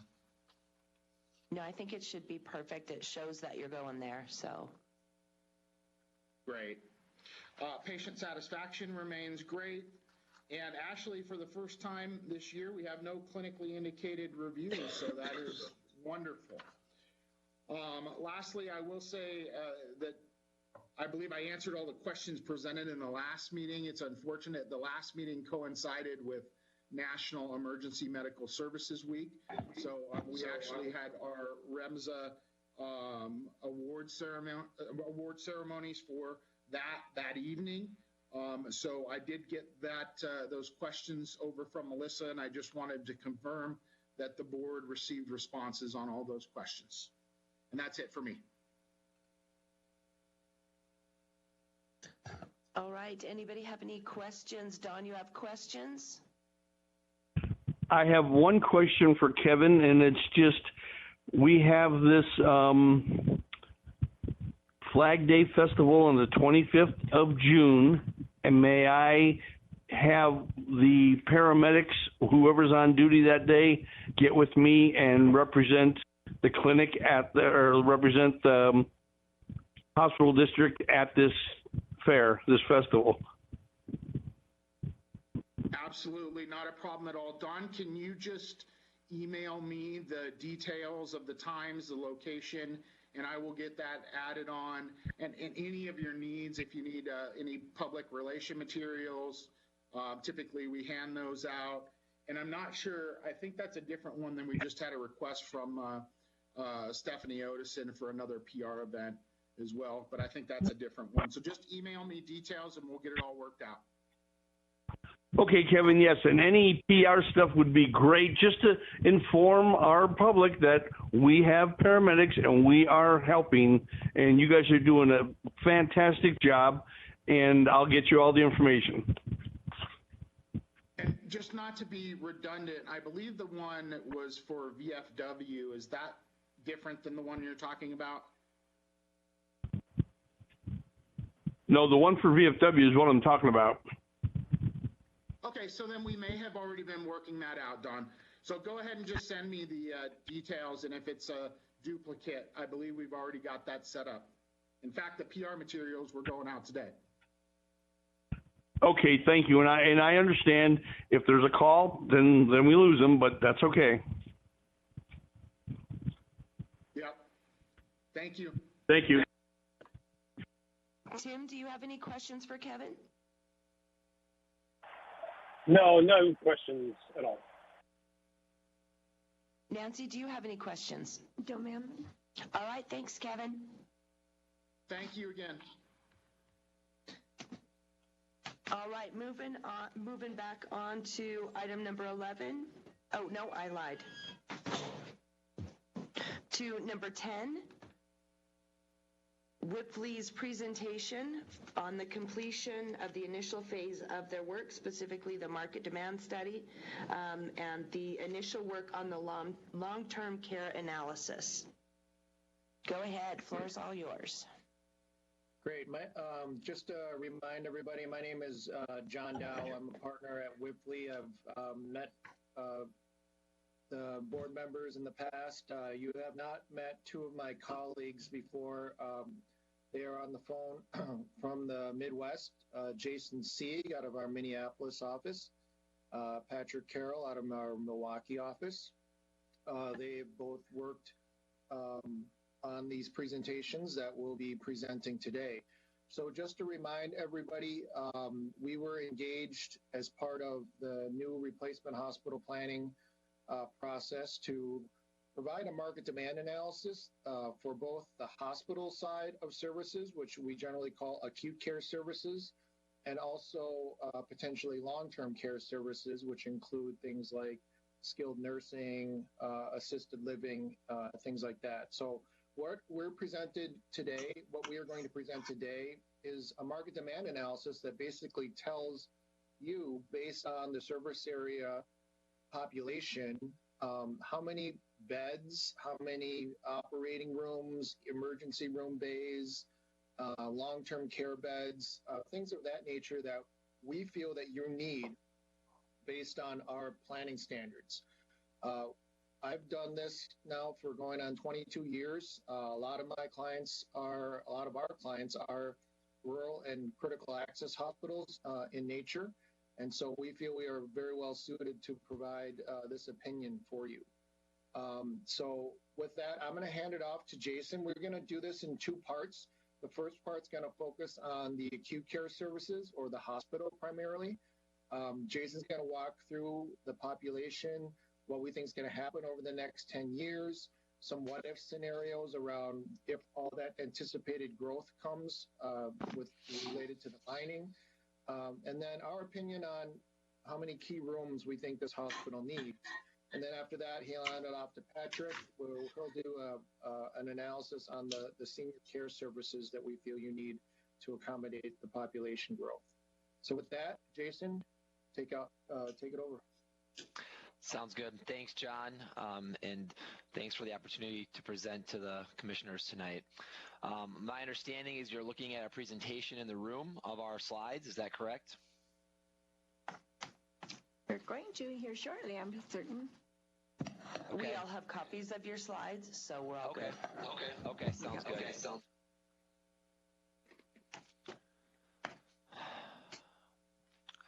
We'll just go over the agenda real briefly here. We'll talk about the service area definition and key market trends that we see occurring there today. We'll look at the utilization forecast, which is basically the forecasted volumes that we would expect from the population of the service area. Translate that into the facility impact, as John was mentioning, the key room needs that a replacement hospital facility would need to accommodate. Patrick will talk about the senior living market assessment, and we'll end with our executive summary. One quick note is that this was performed, the analysis performed and described in this presentation are preliminary and were for purposes of estimating demand for services and those resulting number of key rooms that we discussed. So assumptions regarding the key room counts are subject to change as planning for a new hospital facility and campus evolves in the future. So this will be our baseline and sort of our starting point. A quick note on our market analysis methodology. Really, this is a bottom-up approach. So knowing what we know about your community demographics, the historical utilization trends, we make some high-level assumptions about what the community will need from a healthcare perspective across different operational scenarios. And so you can see on the market trends, looking at those community of the population demographics, utilization, market share, and then we'll translate that into the provider need that John alluded to earlier in this meeting. From there, we move into the hospital-specific volume forecast, and then thirdly, that translates. This is Russell, real quick. So they weren't able to open your PDF, unfortunately. For some reason, it was locked. So I know you tried this earlier. Can you go ahead and share your slides? Or also, if he just mentioned the page number he's on, so we could quickly make sure we're on board with him. Oh, yeah, if you can get the slides, but if not, let's just be sure to do the page number. Yeah, I can just reference page numbers if that works. Are you able to present the slides, Jason? Yeah, 1 second.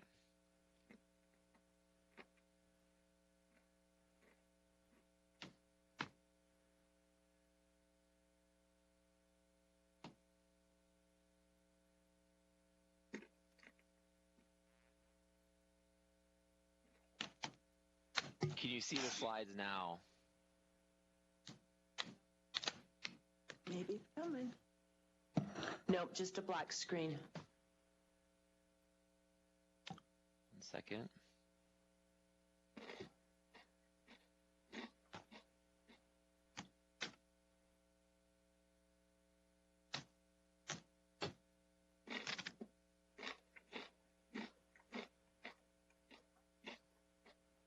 Somebody's chewing. You need to mute.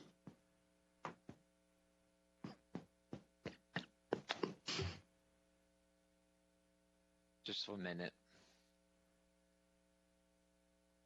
1 second.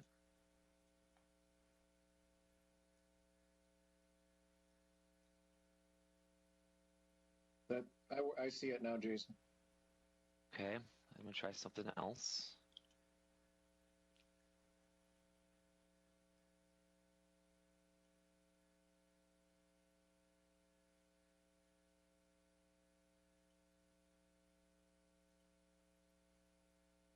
How about now? Nope, it's all black. It was working before you did whatever you just did. Yep, okay. Now we can see it. Okay. Can the board see the slides? Yes. Okay. So we're on slide 4 currently. We've wrapped up. This is just the roadmap of Whipley's market analysis methodology. So with that, we'll continue on to some of the key pieces of the presentation. So our service area and market trends. Within that category, we will first look at the service area definition and demographics of the service area.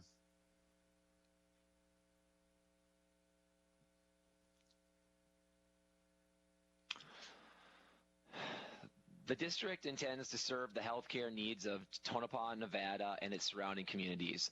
The primary service area is depicted in yellow on this map and is defined as zip codes for Tonopah and Goldfield.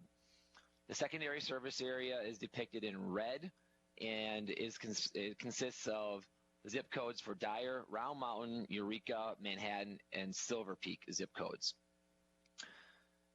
The stars indicate Tonopah in the middle, as well as Reno and Las Vegas area hospitals, as well as Northeastern Nevada Regional Hospital. And we'll see in a few slides, this is where the bulk of the inpatient volume is going today to receive services. Given the isolated location of the service area, a new hospital facility should be able to draw a significant market share from the PSA and SSA.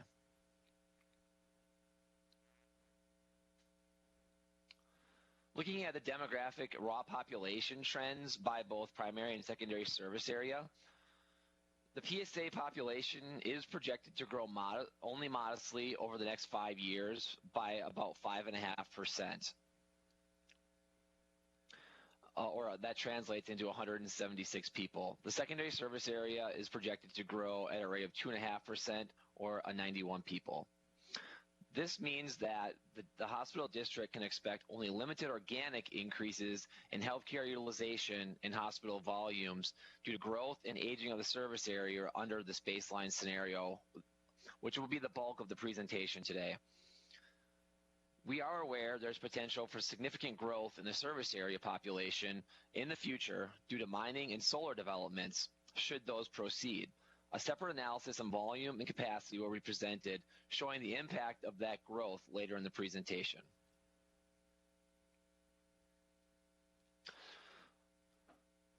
Not only is it important to understand the raw population change over time, but we also need to analyze the change in age cohorts or age groups, because different age groups consume healthcare at different rates. The hospital district service area trends older than state and national benchmarks, with 19.9 and 19.4% of the PSA and SSA respectively in that 65 plus age cohort. The 65 plus age group will continue to age over the next 10 years. That percent of the total population will grow in the PSA to 27.1% and in the SSA to 25.7%. The 65 plus age cohort are the highest utilizers of healthcare. So the increase in this cohort over time will generate some increases in use rate and volume for a replacement hospital. With those key demographics. I think it's important to also interject here that, so right now that's looking at your population base today.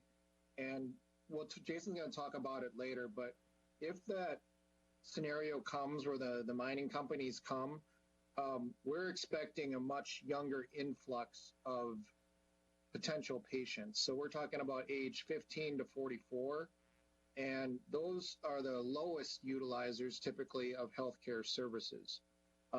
They utilize, you know, they talk about younger families there. They don't utilize inpatient services nearly at the level that the 65 plus are.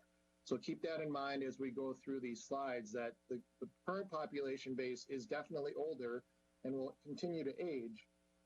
But if you get that big bump that you guys keep referencing, that's primarily going to influence that age 20 to 44 cohort, and they don't utilize nearly as much healthcare as the Medicare population does. So just wanted to just reiterate that, and we'll bring it up later as we look at those growth scenarios. Sounds good. Yes, thanks, John.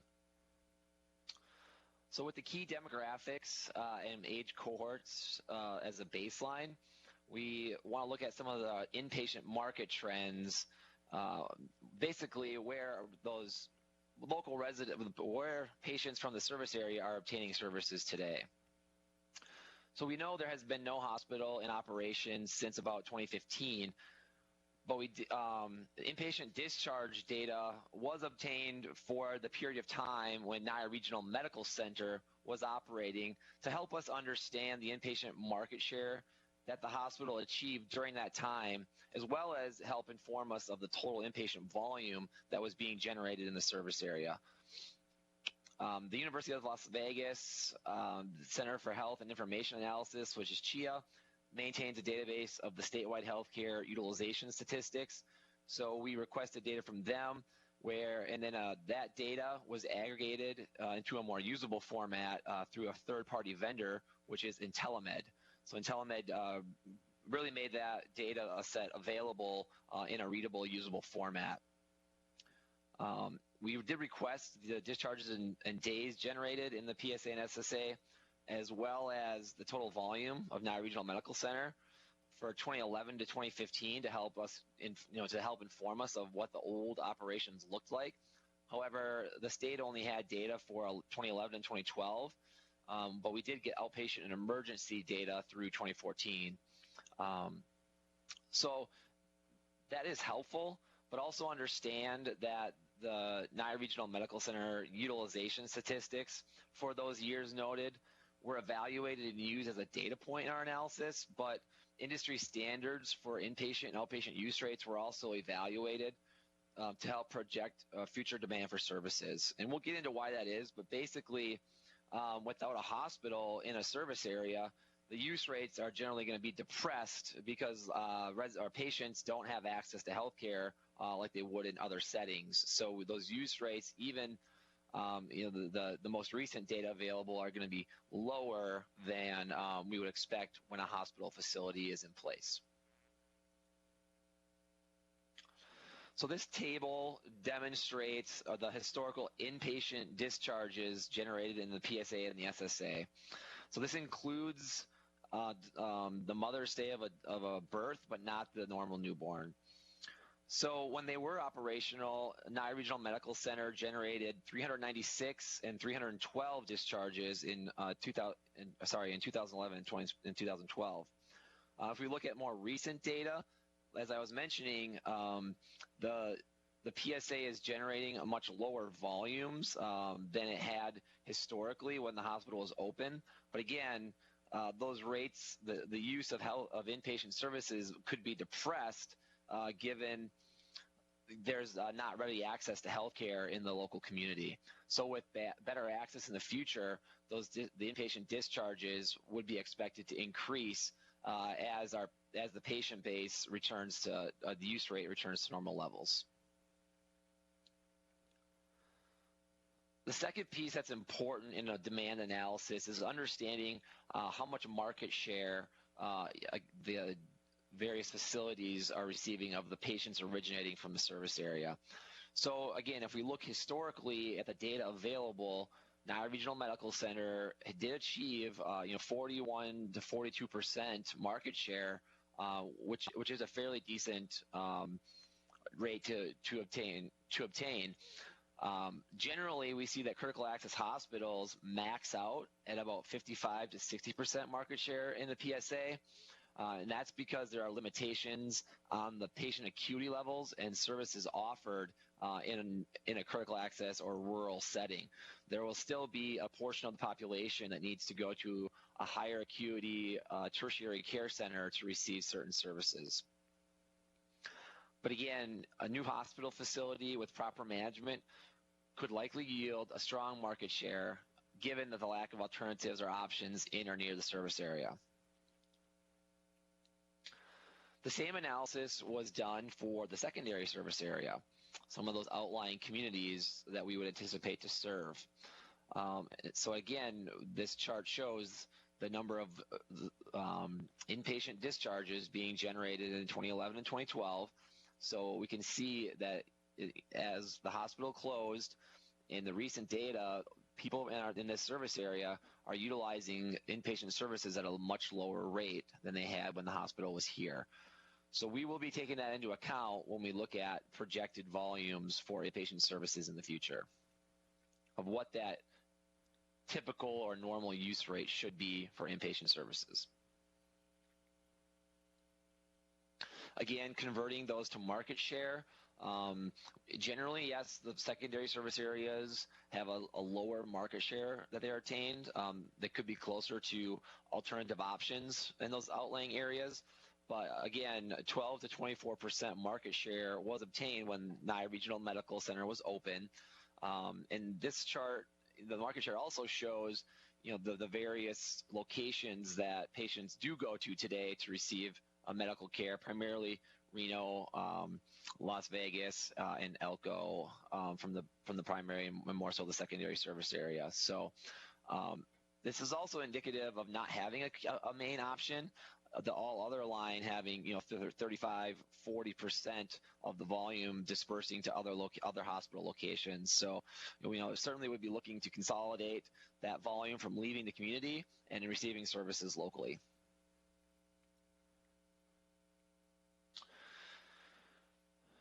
Another key assumption or analysis that we need to understand is that provider need analysis. And John had interjected this to the earlier discussion about what's our need for primary care services within the primary and secondary service area, and also for those subspecialty medical services and also surgical services. So how do we come up with the need for primary or for clinical care in the service area? There are national benchmark models that interpret the population and the age cohorts within a given population, use rates per 100,000 people, and convert those into the number of providers it would take in order to service that population. Generally, we look at both supply and demand to see if the service area is in equilibrium or there's a shortage or overage of care. However, for purposes of this analysis, the current provider supply was not calculated. The results do show the total number of providers by specialty that is estimated the service area could support for our planning purposes.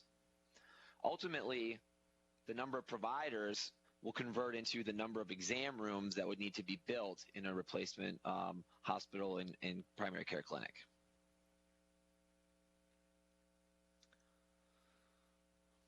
So this table demonstrates the output of that, like I said, using the population and the age cohort breakdowns to convert into the number of FTEs that each of the primary care, the medical subspecialties and the surgical subspecialties would require to service the total service area. Now, given the rural nature, we don't generally see primary care specialties such as family practice, the internal med doctors, OBGYNs on a permanent basis or full-time basis. So generally a primary care provider would provide those types of services across that spectrum. So what this table is telling us is that in the primary and secondary service area, 6.3 FTE providers would be needed to service the population obtaining healthcare services at a normal rate. Notable in the surgical subspecialties, it's very common for general surgery to be one of the highest demand services at a rural or critical access hospital, with some other demand generated through ophthalmology and orthopedic surgery. And that would be, typical of the key surgical services that we see in various capacities in other critical access hospitals we work with.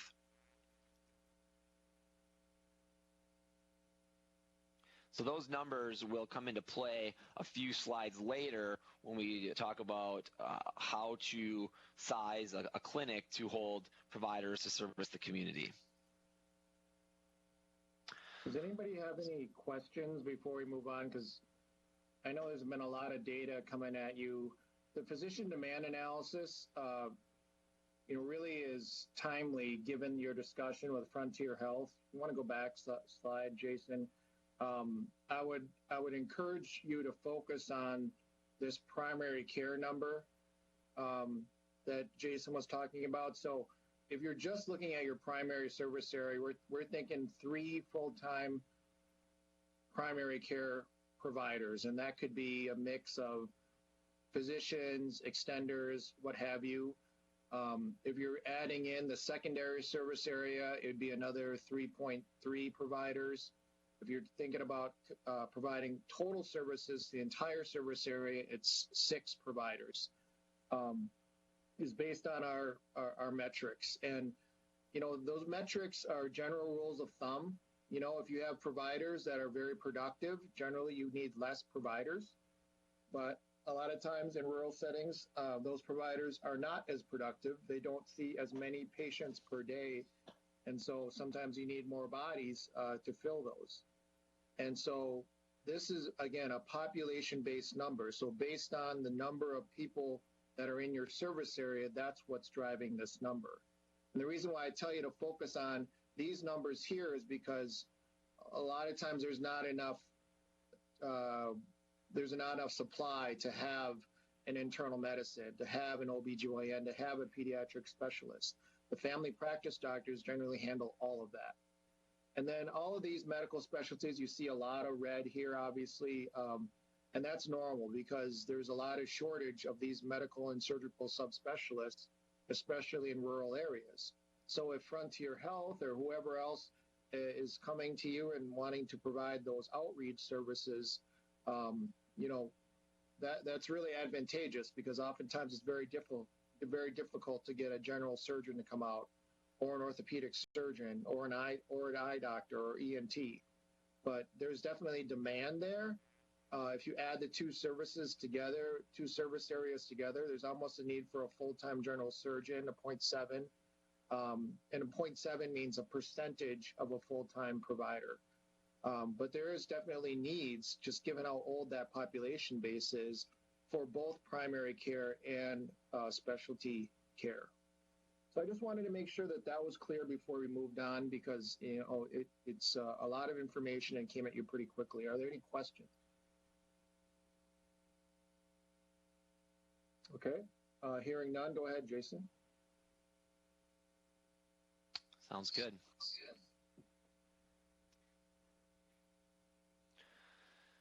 So with those data points as our backdrop, we want to move into the utilization forecast. What do we expect for volumes to be generated out of the service area in the future? We've kind of gone over the methodology, but, really it's looking at those historical service area volumes, that's going to tell us how much service in total is going to be generated in the primary and secondary service areas. We do need to overlay that with some market share assumptions because we're not going to see every case out of the service area at our facility.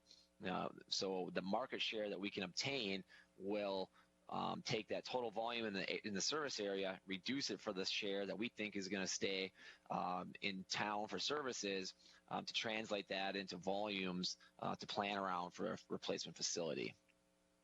Our analysis is also based on a low, medium, high scenario, so it gives us some goalposts around under a low scenario what we might expect for volumes and thus facility need, and under a higher level of market share and use rate assumptions will be needed as far as facility to service that volume. So that's how you'll see some of our estimates laid out in the upcoming slides.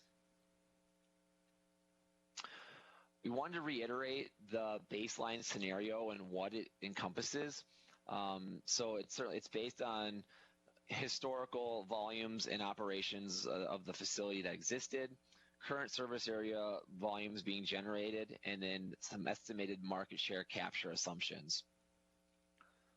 It reflects the anticipated impact of the population growth on the market volumes, with the acute discharges per 1,000 population, which is what we commonly refer to as the use rate. And we've used a benchmark use rate from the state of Nevada, from a publication from American Hospital Association's Hospital Statistics.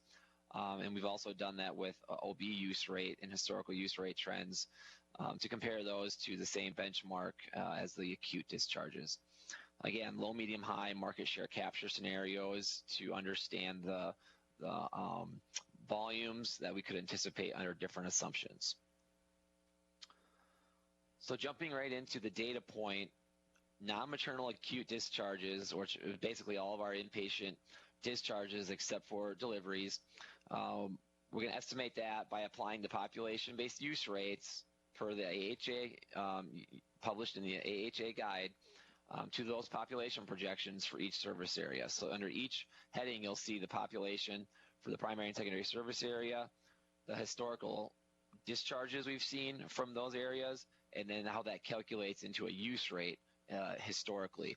So you'll see, as we alluded to earlier, the use rates were fairly close to benchmarks, I would say, in 2011, started trailing off a little bit in 2012, and then with no hospital, as we anticipated, the use rates were much lower given that lack of access to care. So what we've done under our low, medium, high assumptions is looked at different use rates for inpatient services based on that state of Nevada use rate guide, and used the low, medium, high scenario there to apply that use rate to the PSA and SSA to come up with the total of 660 to 680 over the next 5 to 10 years discharges originating from our service area.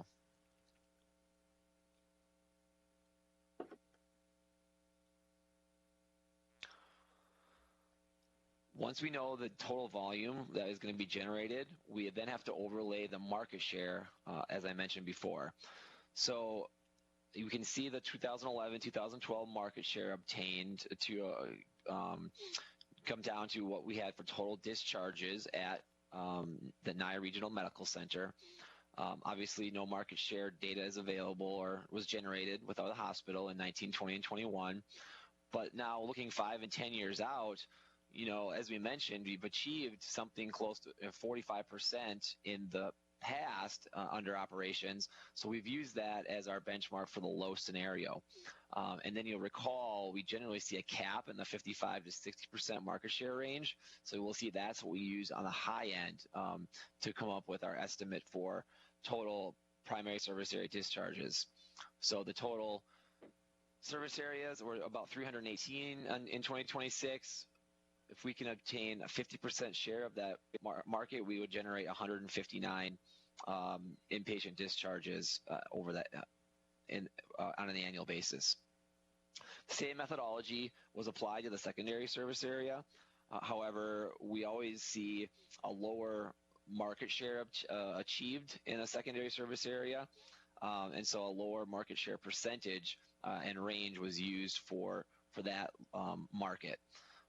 But again, applying that to the total service area discharges will add on more discharges that we can expect at a replacement facility.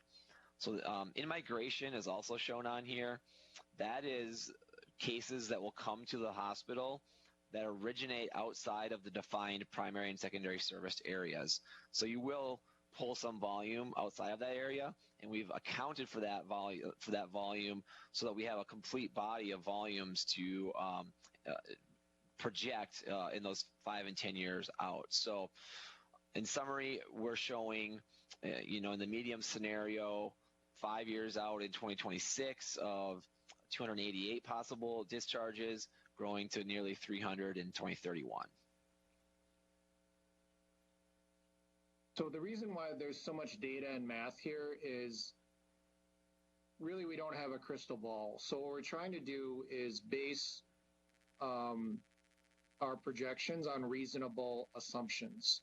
And that's what Jason outlined for you is, we know what we think we have a good understanding what the population base is going to do. And we look at historical use rates, or basically how often is a patient going into the hospital for services. And we make assumptions about what we think that future use rate is going to be based on these various scenarios. And then that calculates these discharge counts that Jason has gone through. And then we know that we're not going to get 100% of those discharges, so he has to apply the market share. And, he went through these market share numbers here, which, are pretty high for a critical access hospital. But if you look at the overall numbers, 200 to 300 discharges overall, it's not a lot. It's probably,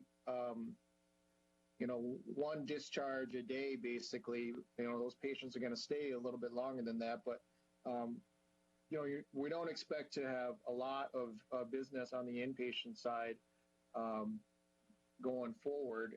So, we don't expect on the acute care side to have 25 beds or anything like that, at least initially here. So just wanted to provide some more context to these numbers because there are a lot. But you can be confident in that you're going to be able to figure out kind of how we came up with our numbers because our process is very open book. Any questions? Okay, hearing none, go ahead. Great. So that was acute inpatient discharges. We did the same to try and estimate or understand how much of a demand there would be for obstetrics discharges or births in the service area, in the total service area. So again, the same methodology is used, but again, you just look at what was the number of those discharges historically, 70 to 80 discharges on an annual basis in 2011, 2012. And then those were trailing off in the last 3 years to more the 50 range. So if you recall, we didn't highlight this in particular, but back in the age cohort analysis is a category for birthing aged women. And that demographic will be declining slightly in the next 5 to 10 years under this baseline population analysis. So you'll see the volumes are basically flat over the next 5 to 10 years. So in 50 to 60 annual obstetrics or birth discharges would be expected in the future. So again, the use rates, benchmark use rates were used in 2026 and 2031 to estimate those number of discharges.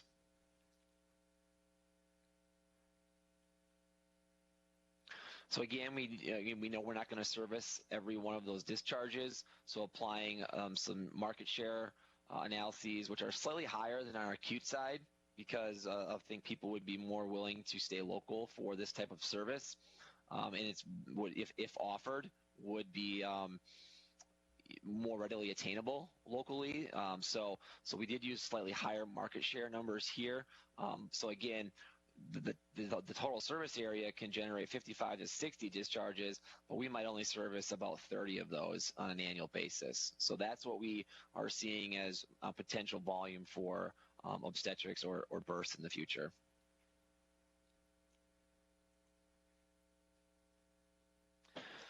So once we know how many discharges are going to be acute and obstetric discharges are going to be generated, which is what we're showing in the graph here on the left, we also need to determine the number of patient days of care that we're going to provide. So the way we convert that to days of care provided is an average length of stay for the different types of patients, whether that's med-surg or acute, the obstetrics, and then I'll talk about the two other categories on this slide shortly.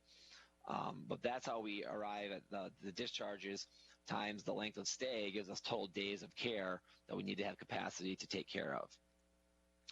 Swing bed days and observation are two other common types of stays we see within a critical access hospital setting. Swing bed is generally your short-term rehab stays for patients who maybe have had a surgery or possibly a stroke and need to go through rehab in order to go home. So a short stay, rehab stay is what a swing bed demand would be. And then observation are those patients that require short observation before being determined if they need to be converted to inpatient or are able to go home given their condition. So the way we estimate swing bed and observation is as a percent of our acute care discharges. So we have worked with a number of critical access hospitals in the past and looked at that relationship, the percent of swing bed and observation bed discharges as a percent of acute care, and applied that to the discharges we've calculated here. And then again, once those discharges are calculated, the length of stay was generated to come up with the total days of care. So in summary, the charts here show, in 11 and 12, they only had the med-surg discharges as a service offering. The obstetrics, swing, and observation were not, those types of stays were not being cared for at Nye Regional Medical Center. So that's one of the biggest reasons we see an opportunity for a little bit higher volume than historically was observed, is that we would have not only the med-surg, but if we decide to offer obstetrics, and then swing bed and observation can also drive some demand for inpatient beds. It is worth to note here that the swing bed program would require a suitable therapy program to care for patients in that setting.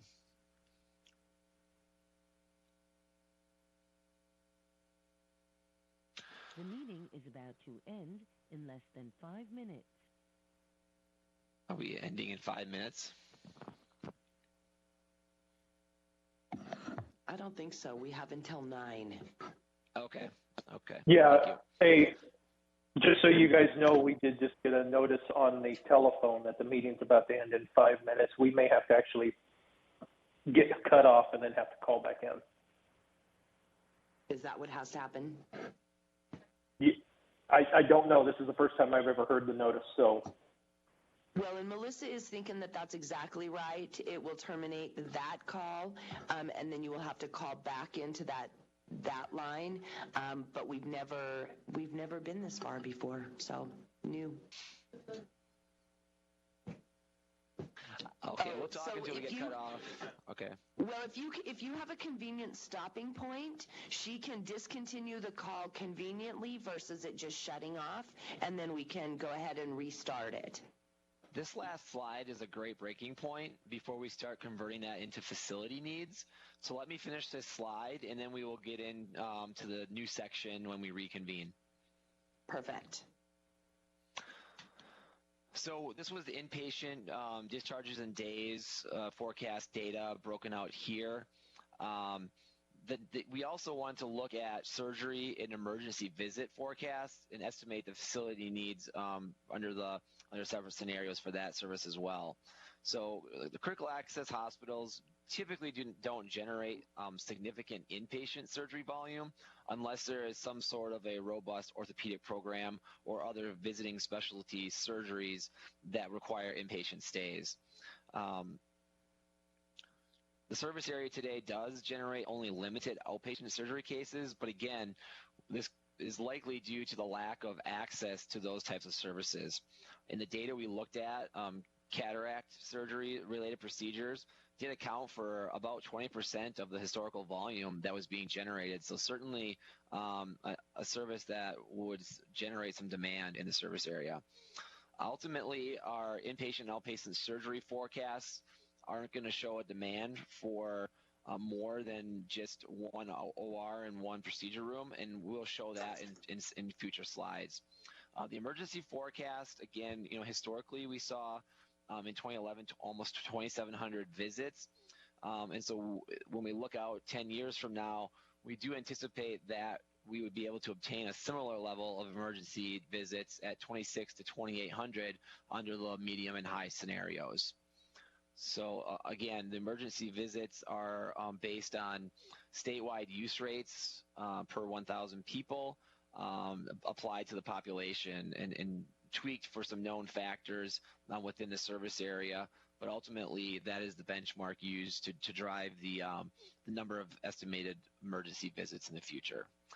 So with that, it gets us through our key primary care and inpatient, as well as our surgical and emergency visit volume forecasts. So I think if we break, we can come back to translating that into the facility needs. Okay, so we'll go into a 5-minute recess for a reset of the system.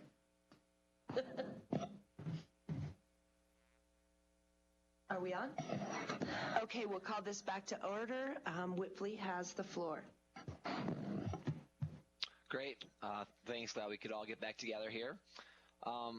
As I said, we had cut off on looking at some of the key volumes that service lines would generate. And so at this point, we will talk about the facility impact that would have on a new hospital and clinic. So the punchline. Oh, yes.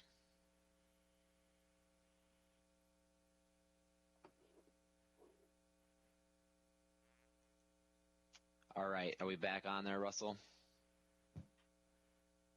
Okay. So as we were mentioning, the volumes were shown in the calculations and how those were derived in the previous section. So now we will continue with that, the facility impact that has and what we might need to build. So the punchline is delivered at the top of this slide, 10 to 12 inpatient beds. Was what we're estimating, and that would accommodate estimated future demand for inpatient services under this baseline scenario. Basically, you can see the charts here break down the bed need under occupancy standards by service. So med-surg, obstetrics, swing bed, and observation.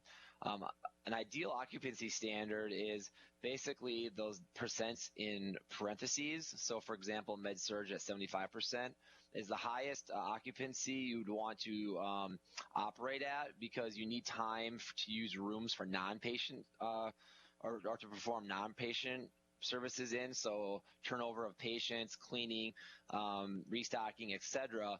needs time. So you can't operate that rate at your daily census. You need a higher factor, and that's the occupancy standard that we apply. So you can see in the future, under a medium scenario, would be about 9 bed need.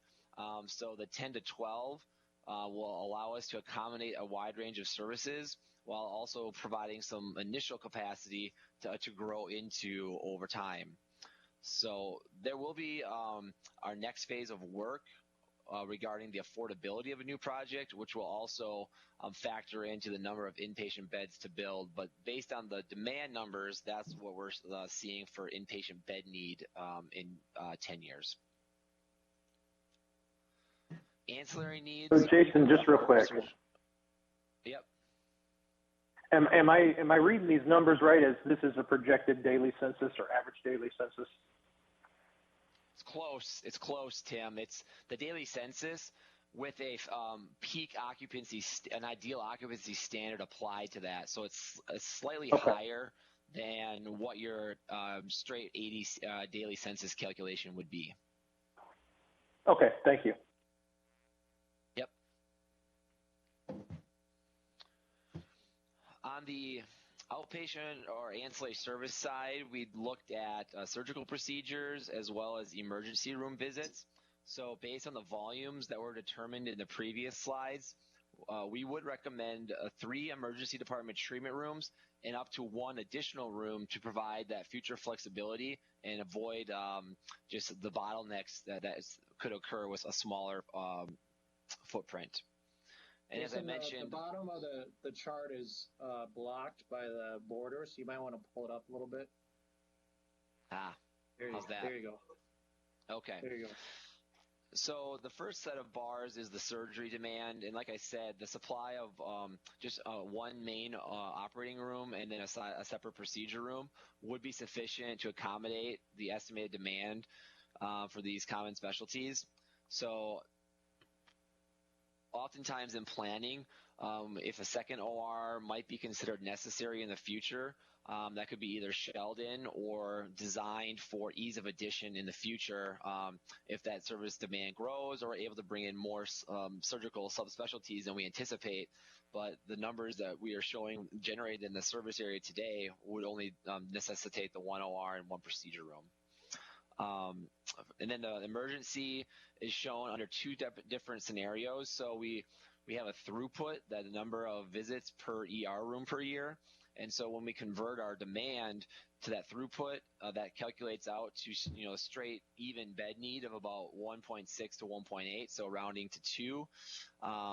The peak factor takes into consideration the fact that a lot of emergency visits happen in a consolidated period of time. So in order to handle that type of surge, we apply a peak factor.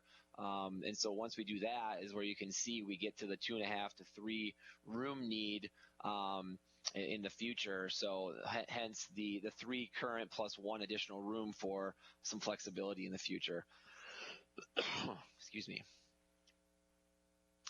Finally, we showed you the provider need for primary care and then medical and surgical subspecialties previously.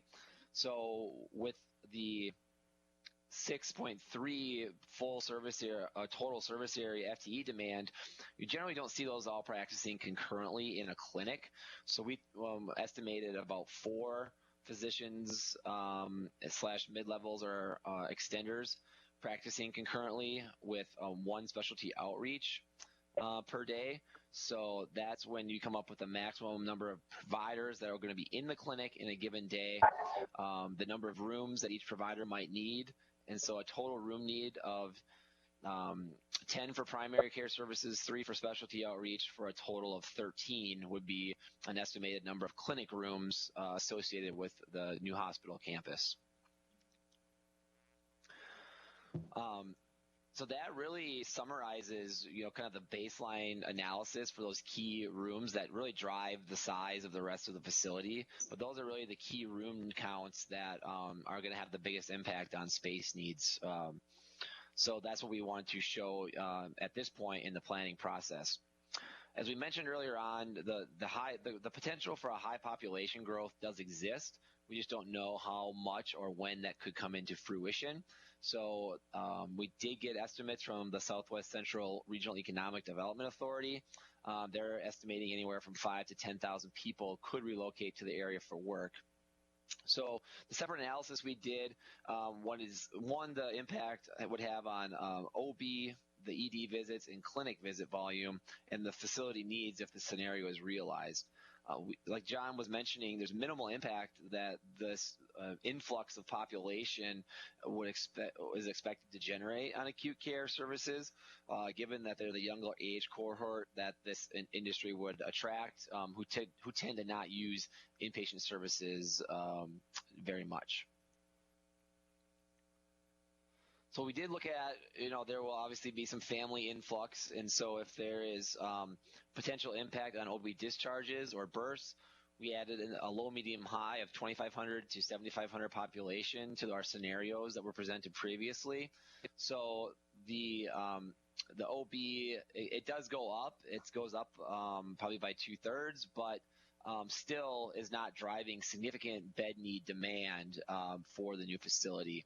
And we'll probably talk with this group more about obstetrics and what that means from a reimbursement, how you get paid for those services, and the overall financial picture. But this is purely a demand need analysis at this point.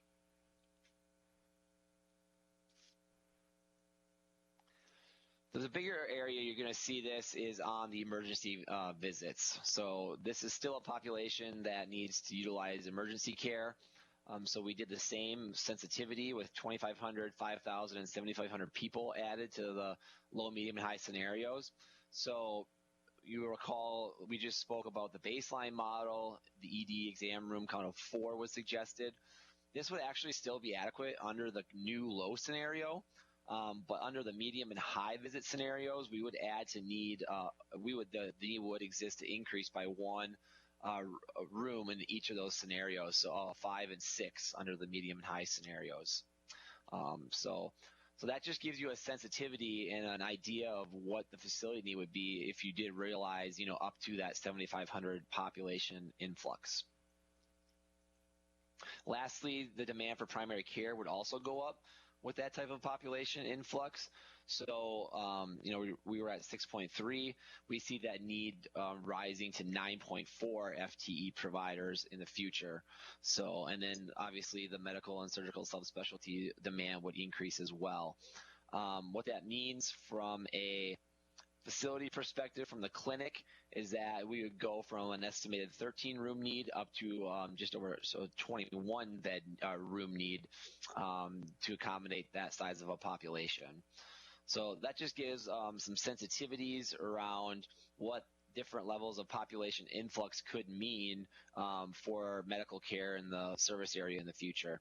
I did not point out, we had the range of population under the hospital-based services, but we did just use the median 5,000 population growth to come up with these numbers for the clinic demand growth.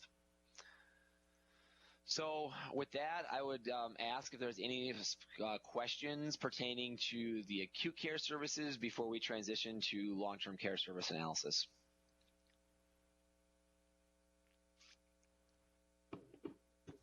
This is Russell. Let me go ahead and throw in here just a thought. So because we have this unknown growth that's coming our way, it might be good if anybody has contacts with the mining companies that are supposedly heading our way or solar projects, and ask them to give us a confidence level on how many people they're bringing, and are they 50% sure, 90% sure?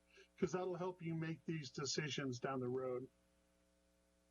Yeah, and certainly these are preliminary, and we'll work with the architects as their role increases to design some flexibility into a space so it can be used across multiple services for different space, and to engineer that flexibility for growth if it gets to that high level.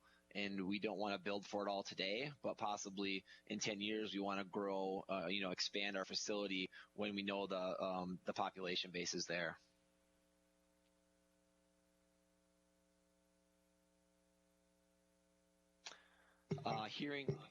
Go ahead.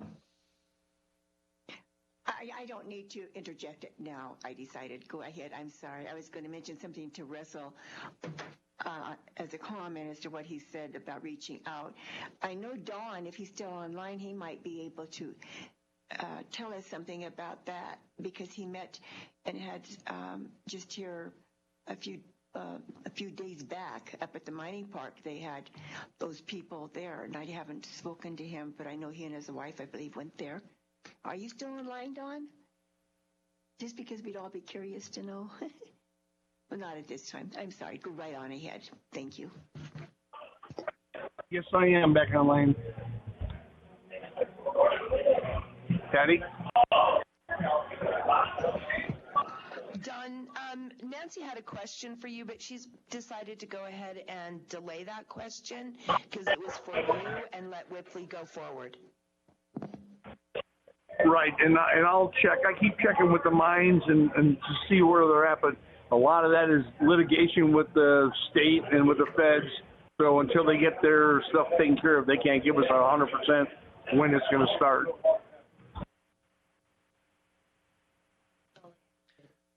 Sounds good. We can be flexible as new information becomes available, but this is the best case that we can estimate at this point, is given the range of the sensitivities. So with Okay. that, go ahead.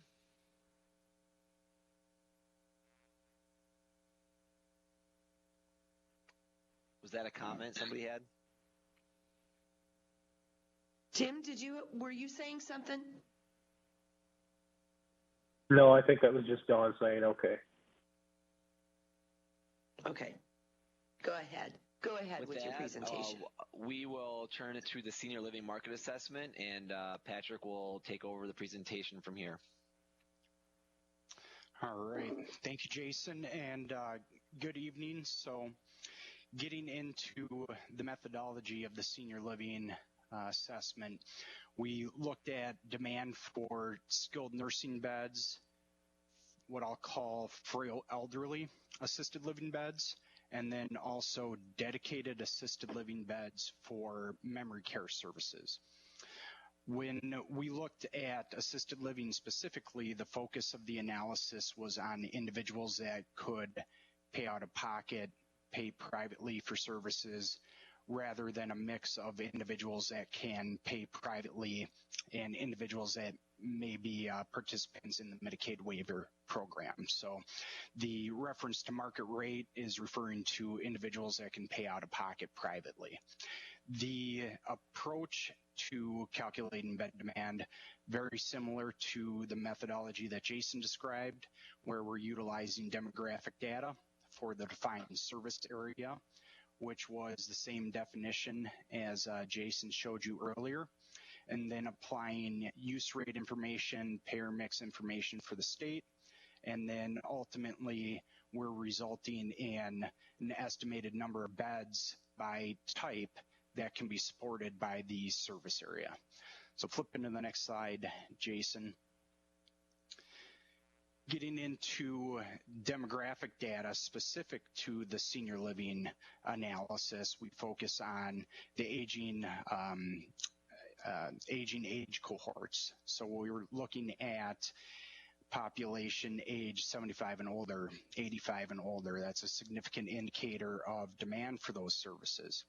We know that the average age in give or take a year or two in any given senior living setting, nursing home, assisted living, etc., is about 84. So the population growth for this 5-year period of 21 to 26, we're really focused on that population aged 85 and older, which for both the primary service area and total service area is projected to increase about 25%. And obviously, when you're looking at the total service area compared to the primary service area, that population size is much larger, and therefore the growth is much larger. But also, when we look at the population age 75 to 84, that next bubble of individuals that are kind of in that baby boom group and the forecasted growth over the 5-year period here, that's quite a bit more significant. And so that's an indicator that looking forward to 2026 to 2031, 2031 to 2036, that although we're looking at demand in this 5-year period, you look forward about 10 years, demand will likely increase significantly. Next slide, Jason. This slide is specific to the assisted living demand assessment and the fact that we're looking at householders that have the ability or the likely ability to be able to afford to pay for assisted living services out of pocket. So with that, we're looking primarily at those householders age 75 and older and earning $50,000 or more annually. And particularly in the total service area, there's strong growth in that grouping.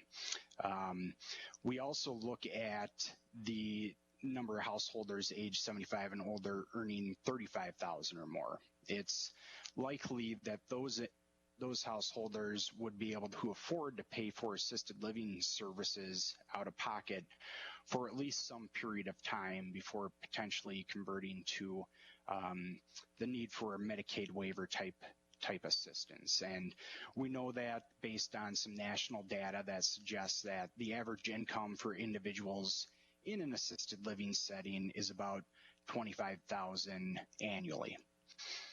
Next slide, Jason. So getting into the actual demand methodology for the skilled nursing beds. Again, we're looking at utilization rates and payer mix for the state of Nevada. We looked at those trends and estimated the utilization rate for 2021 and forecasted that forward to 2026. Based on those trends, we applied some increased utilization from 2021 to 2026. It's slight, but the trends suggested that that's the case, is that utilization is going up in the state. And then we applied that to the population data, added an in-migration factor that Jason touched on earlier.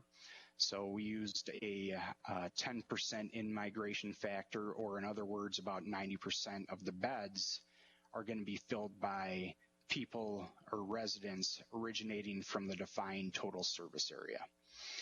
And then we also looked at demand by payer type.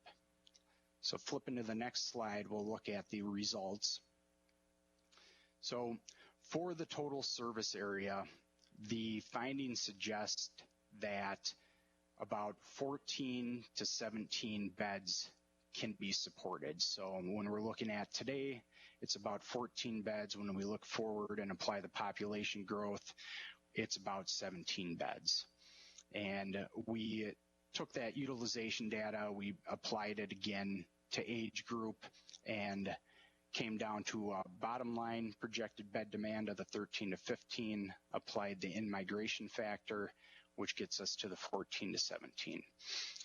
Of that total demand, the findings suggest that approximately half of those beds would be filled by residents originating from the primary service area. So that suggests that there's going to need to be some focused marketing and efforts to fill those beds from the secondary market area.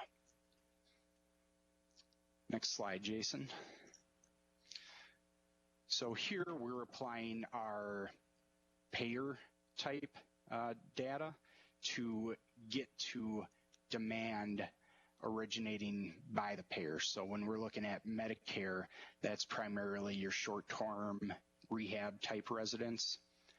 Medicaid are those residents that are long-term type residents that are on the Medicaid assistance program, and then private pay and other would typically be a commercial type payer, and those are typically, again, long-term residents that are able to either pay out of pocket privately or have some sort of commercial insurance product. So before I move into the assisted living demand, I'll pause here for any questions on the skilled nursing demand assessment.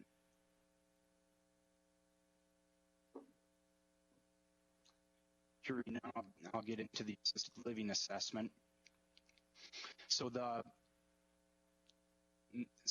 methodology for the assisted living and memory care assisted living is slightly different than the skilled nursing. So here we're looking at penetration rates, and we look at three different rates. The first one, gross market penetration rate, is an indicator of how easy it's going to be to fill those assisted living units. And we're industry standards are typically around 20%. So we're looking for a market penetration rate below 20%, indicating a need. If you get at about 20%, that indicates the market's at about equilibrium, and above 20% would indicate the market's saturated. There's more beds than there are need. The net market penetration rate is an indicator of how easy it is to fill units as they turn over. So you've filled up the facility, but now residents are moving out for whatever reason. How easy is it going to be to refill that unit? The benchmark there is below 20% or below 10%, then 10% equilibrium, above 10% suggests saturation. Project penetration rate in your case isn't really relevant. There are no other assisted living or memory care assisted living providers within the total service area. There's also no skilled nursing providers within the total service area. So generally, we're focusing on project penetration rate as an indicator to tell us, how easy is it going to be to fill just your facility. With there being no other providers, we kind of ignore that metric, but wanted to point it out. Because in reality, that calculation with no other existing units in the area is pretty close to the gross market penetration rate calculation. So we'll be focusing on the first two bullet points as we flip to the next slide.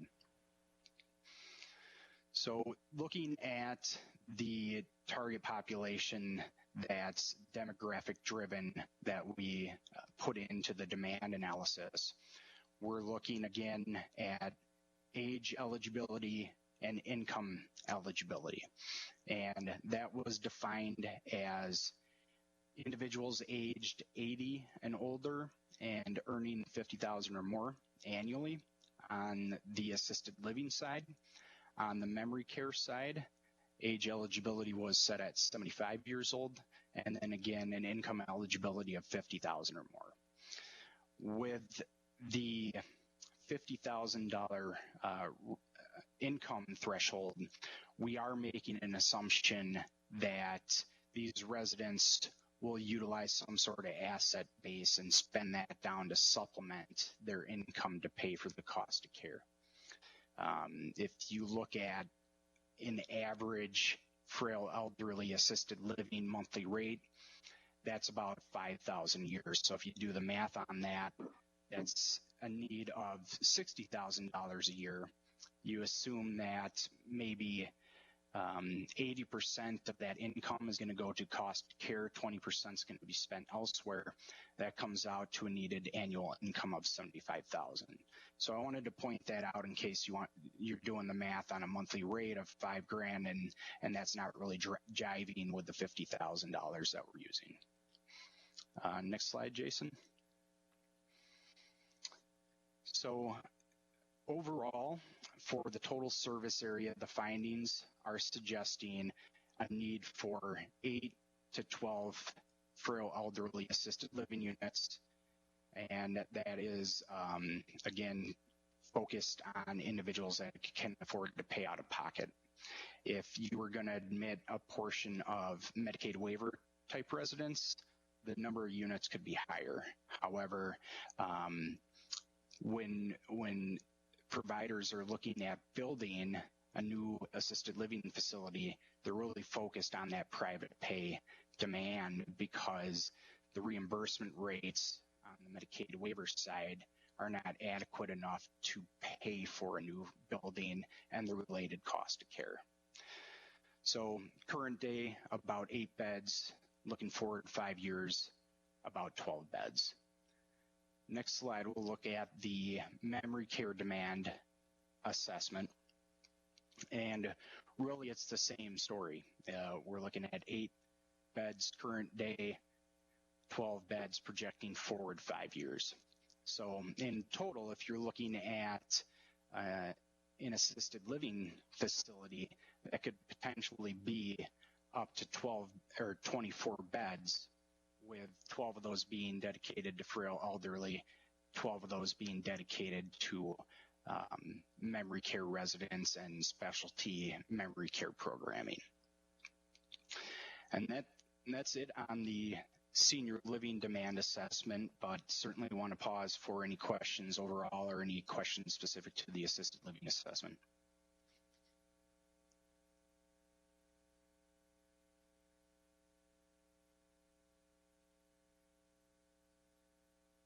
All All right.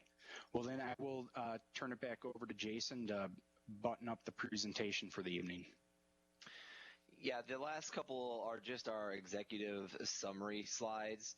So, when we look back at some of the takeaways from the market analysis, the hospital district population will grow only modestly, but it will age rather significantly over the next 10 years, which will lead to that increase in need for healthcare services to support the population served. And as Patrick was mentioning, the baby boomer generation will not significantly impact demand for senior living services into 2030 and beyond that year. Market share assumptions for inpatient stays and for outpatient surgery do reflect the reality of the isolated location. And, for that primary service area, we did set it up close to the max for the level we typically see by a critical access hospital facility under that high scenario. As is the case in any successful healthcare facility, recruiting those quality providers and staff will be crucial to the success of a future hospital project to gain the trust and support of the local community. So I'm sure relief from long drives to obtain hospital-based services will also enhance and drive utilization and market share for a potential new facility in the future. On the facility side, just summarizing some of the key room counts, we anticipate a need for 10 to 12 total inpatient beds by 2031 under those ideal occupancy standards. And typically, working with these projects in the past, new hospital construction will generally include a minimum of 10 beds to accommodate fluctuations in census, that room turnover we talked about, multiple purpose utilization of those rooms, and then for those ideal nurse staffing ratios. And we do see in the construction side efficiencies of scale by building this minimum number of rooms. The need for up to 4 emergency department rooms with the potential to grow up to 6 under the high growth scenario. Need for 1 OR and 1 procedure room projected with planning and flexibility to allow expansion to 2 ORs in the future if higher population increases are realized. And then on the clinic side, we have the baseline scenario of a need of about 13 clinic exam rooms. And then under the higher population growth scenario, that would increase up to 21. Then finally, our estimated skilled nursing demand levels, generally at that 14 to 17 demand, don't support a standalone facility.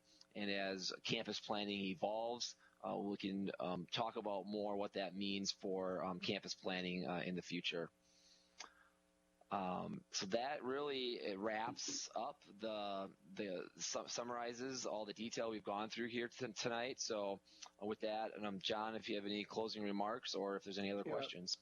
I did have one closing remark that is something to consider, because we've seen this at many critical access hospitals. So we're recommending 10 to 12 acute care beds, and Patrick's long-term care need is around 14 to 17 for those skilled nursing patients. The critical access hospital limit is 25. So if you add, 12 beds to the 14 demand for Patrick's skilled nursing, you're at about 26 beds. So you could theoretically build a 25-bed hospital and care for, 10 to 12 acute care, and the remaining number of beds could be care for the skilled nursing facility patients under the swing bed model. That's something, and under that model, you would get reimbursed a lot more for those skilled nursing patients than if you were to have even a standalone facility. It's basically the only way a lot of our critical access hospital clients can afford to care for this patient need, just because the reimbursement for skilled nursing is so low. So Obviously, there's more upfront costs because you're building a 25-bed hospital, not a 10 to 12-bed hospital. So you're building those extra, 13 to 14 additional inpatient beds. But it would care for that population need that there's a demand for, just not enough critical mass demand to support a freestanding facility.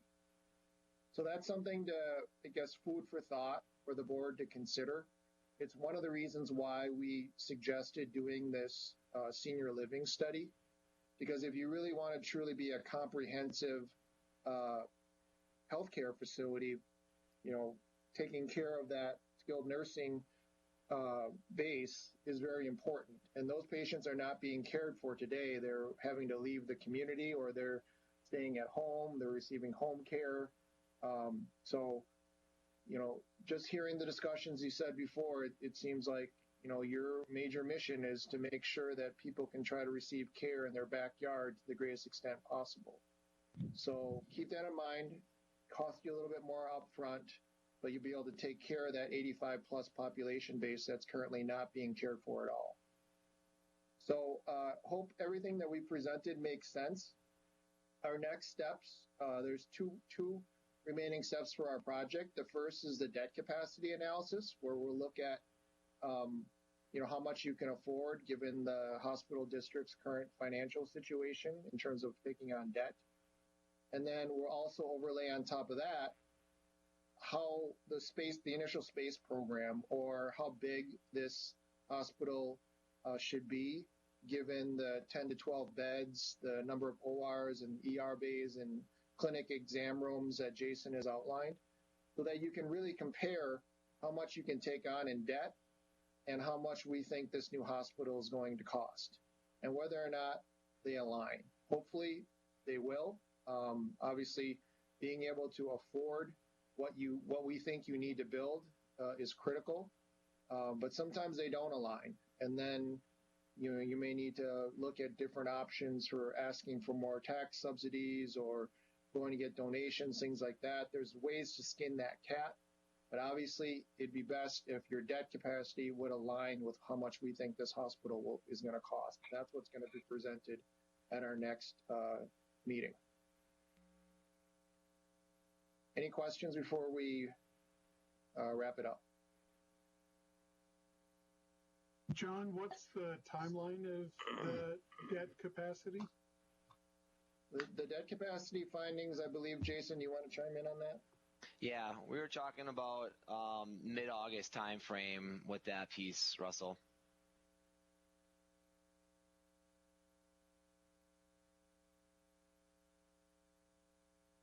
Don, do you have any questions? No, I'm good. Thank you. Tim, do you have any questions or comments? No, I'm good for right now. I'm good. And you guys should all have copies of this. Russell has them. He can distribute. And if you have any follow-ups, please let us know. But thank you for your time. Thank you guys so much. Bye, everybody. Okay. Thank Good you. night. Well, I want to tell you, you did a great job. I thought it was very thorough, and I appreciated the sincerity and the in-depth that you did present to us tonight. It was very easy to understand. I could foresee that. I could even see it, having been back when and in the current time in my life where I live, and for those around us. Thank you very much for tonight. I appreciate it. It was long, but it was great. I appreciate it. Thank you. Thank you. Thank you. Great. Thanks for the comments. Good night. Bye. Bye. Okay, moving on to item number 11, discussion and deliberation to generate a resolution indicating the desire of the district to return the ownership of the AF houses back to the federal government. I think this one is yours, Mr. Pillars. It is. Thank you. So in your backup, you should have the resolution. So long story short, this resolution is a very distinct requirement the government has to begin that process of us returning the ownership of those 5 houses back to them.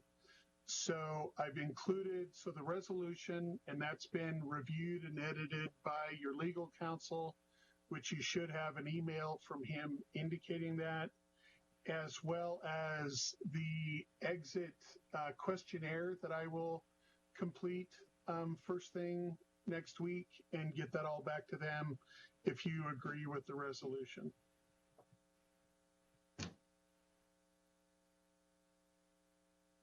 Tim, do you have any questions or comments about this? No, it looks all pretty good to me. Don, do you have any comments about this? No, I'm good. Nancy, do you have any questions or comments?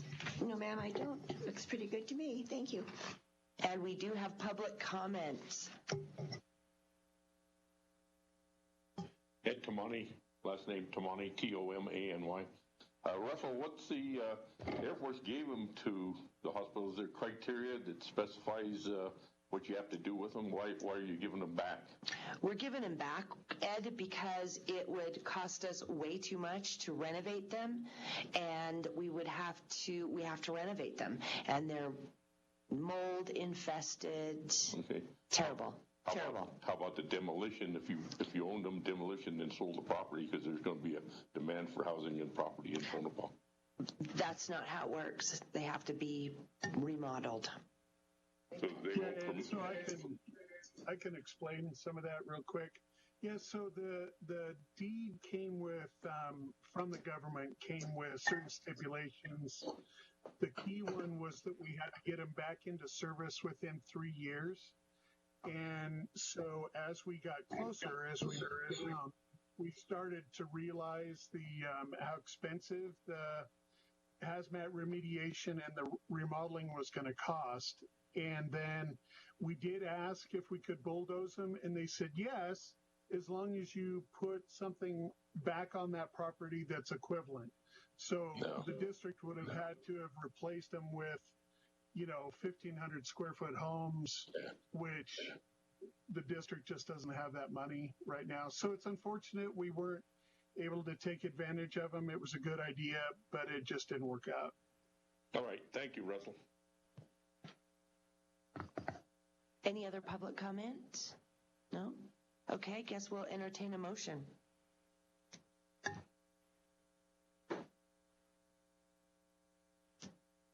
A motion that we pass the resolution provided in the backup.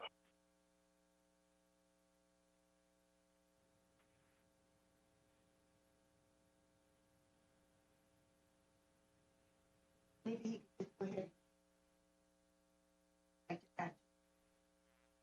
Your mic's not on. Let me see here. I had it here, right here. Tim, I just would like to add to that resolution. I know it's in the backup, but in the motion that the desire of the district to return ownership of the Air Force houses back to the federal government.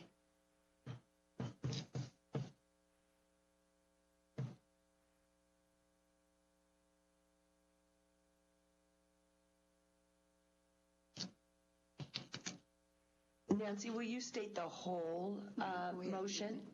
Well, okay. Just for the record? All right. I make a motion to the desire of this district, the Northern Nye County Hospital District, to return ownership of the Air Force houses back to the federal government. Tim, does that sound okay with you? Whatever, it doesn't matter with the motion. We'll need a second. Either way.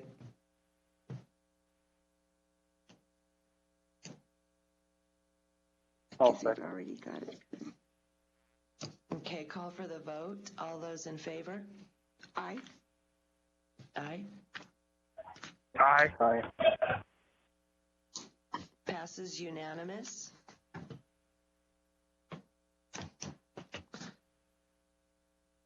Okay, so then we go on to item 13. discussion and approval to apply for funding through the Rural Desert Southwest Brownsfield Coalition, revolving loan funding. God, let me start over with that. Revolving loan fund to abate hazardous materials in advance of or in concert with the demolition activities of Nye Regional Medical Center. Again, Russell, I think this one's yours.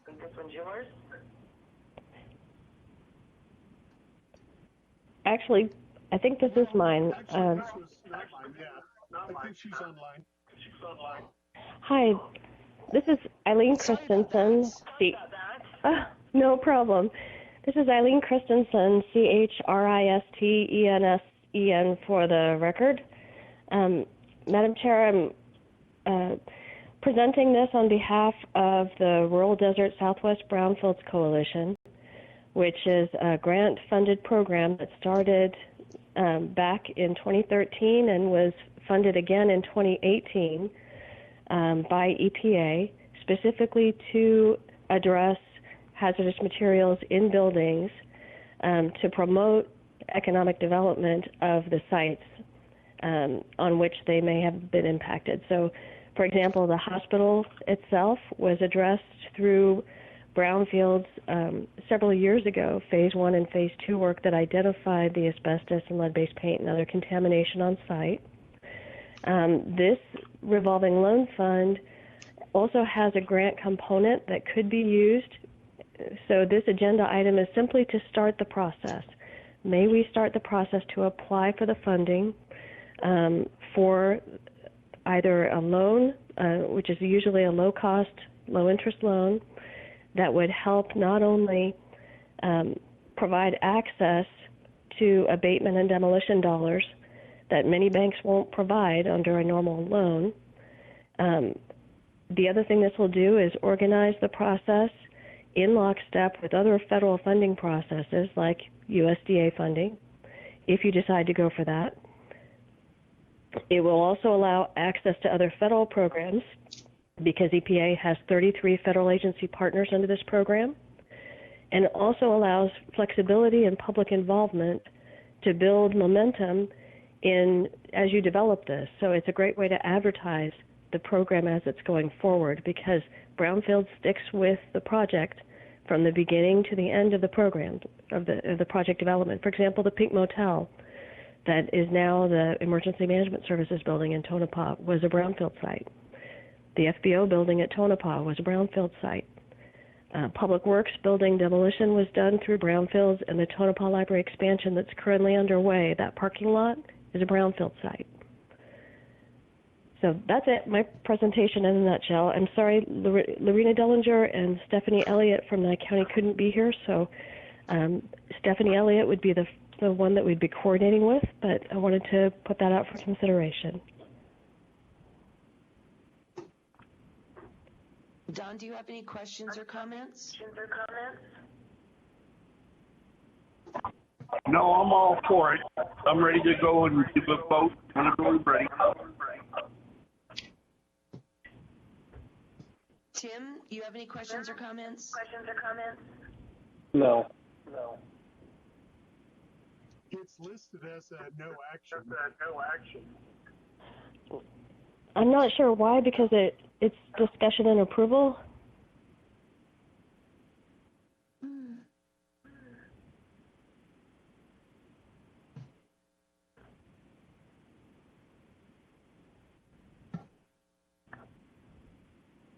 Don, what do we do in this circumstance, or Tim?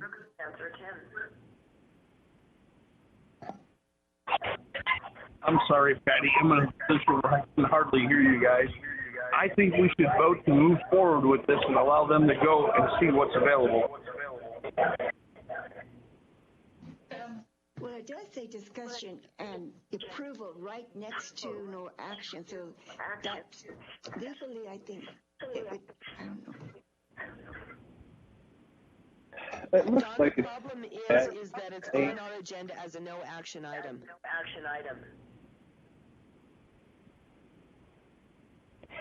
Okay, then let's discuss with everybody and see if there's anybody against us going forward. We're not going to spend anything. All we're going to do is find out what's available.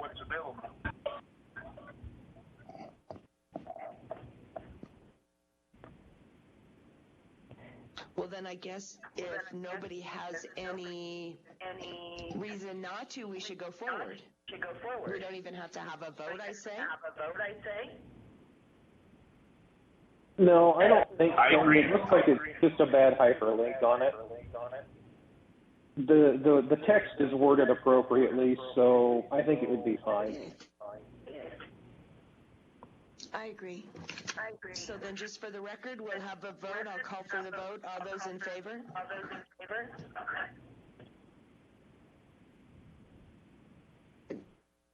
Was the motion made? I kind of. The motion was made to go forward with it. Just to go forward. Just to go forward with it, yeah. Don't we have to say go forward with what? Is that, do you hear it echoing, or is it just that?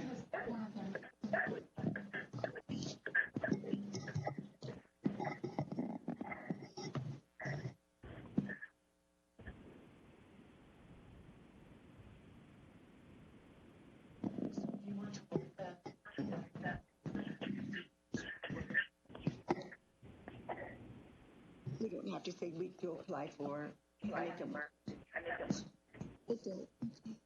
Oh, that way it's part of the record. Thank you. We don't know why mine is echoing, but it is. But I would like to make the motion Patty has approved to apply for funding through the Rural Desert Southwest Brownfields Coalition, also known as RDSBC Revolving Loan Fund, the RLF, to abate hazardous materials in advance of or in concert with demolition activities for the Nye Regional Medical Center, Hello? as we have reviewed tonight. Line unmuted. Okay, I can hear you guys now.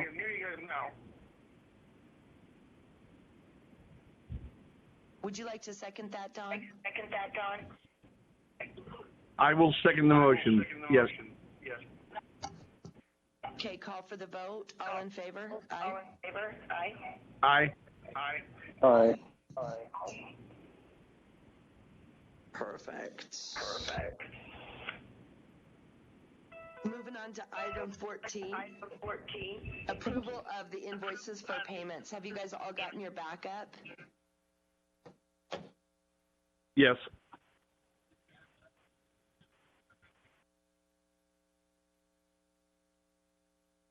Anybody have any questions about the invoices? Go ahead, Melissa. I just have a question about the CNRC invoices that were declined a few meetings ago. Those are now delinquent. Is there anything that needs to be done on my end with those invoices? I know that there was going to be some discussion about what was going to happen with them, but I haven't heard anything since the day of that meeting.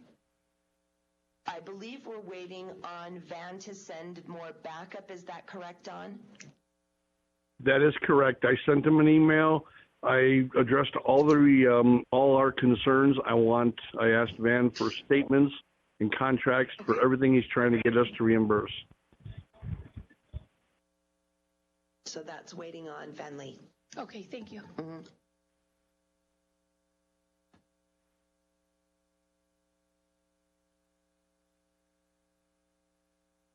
I might make so much noise over here all of a sudden. I would like to make a motion to pay the invoices that have been presented today on June 16, 2022. I'll second. Call for the vote. All in favor? Aye. Aye. All opposed? Passes. We'll pay the bills.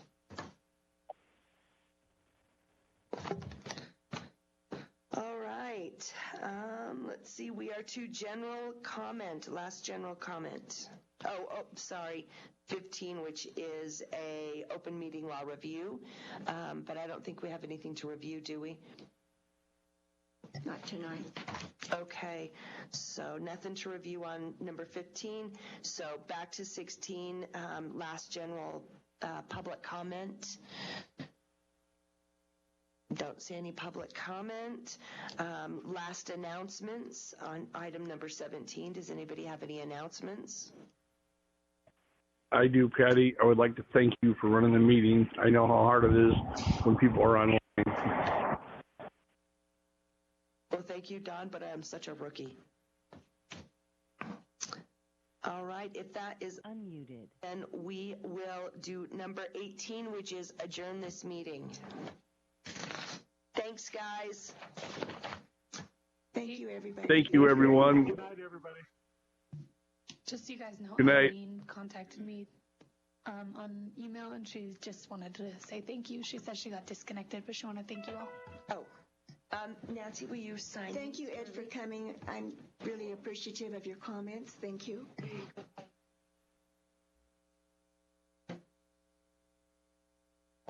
Hey, that's the longest meeting we've had, and we've had some longer ones. Nancy, you got your laptop and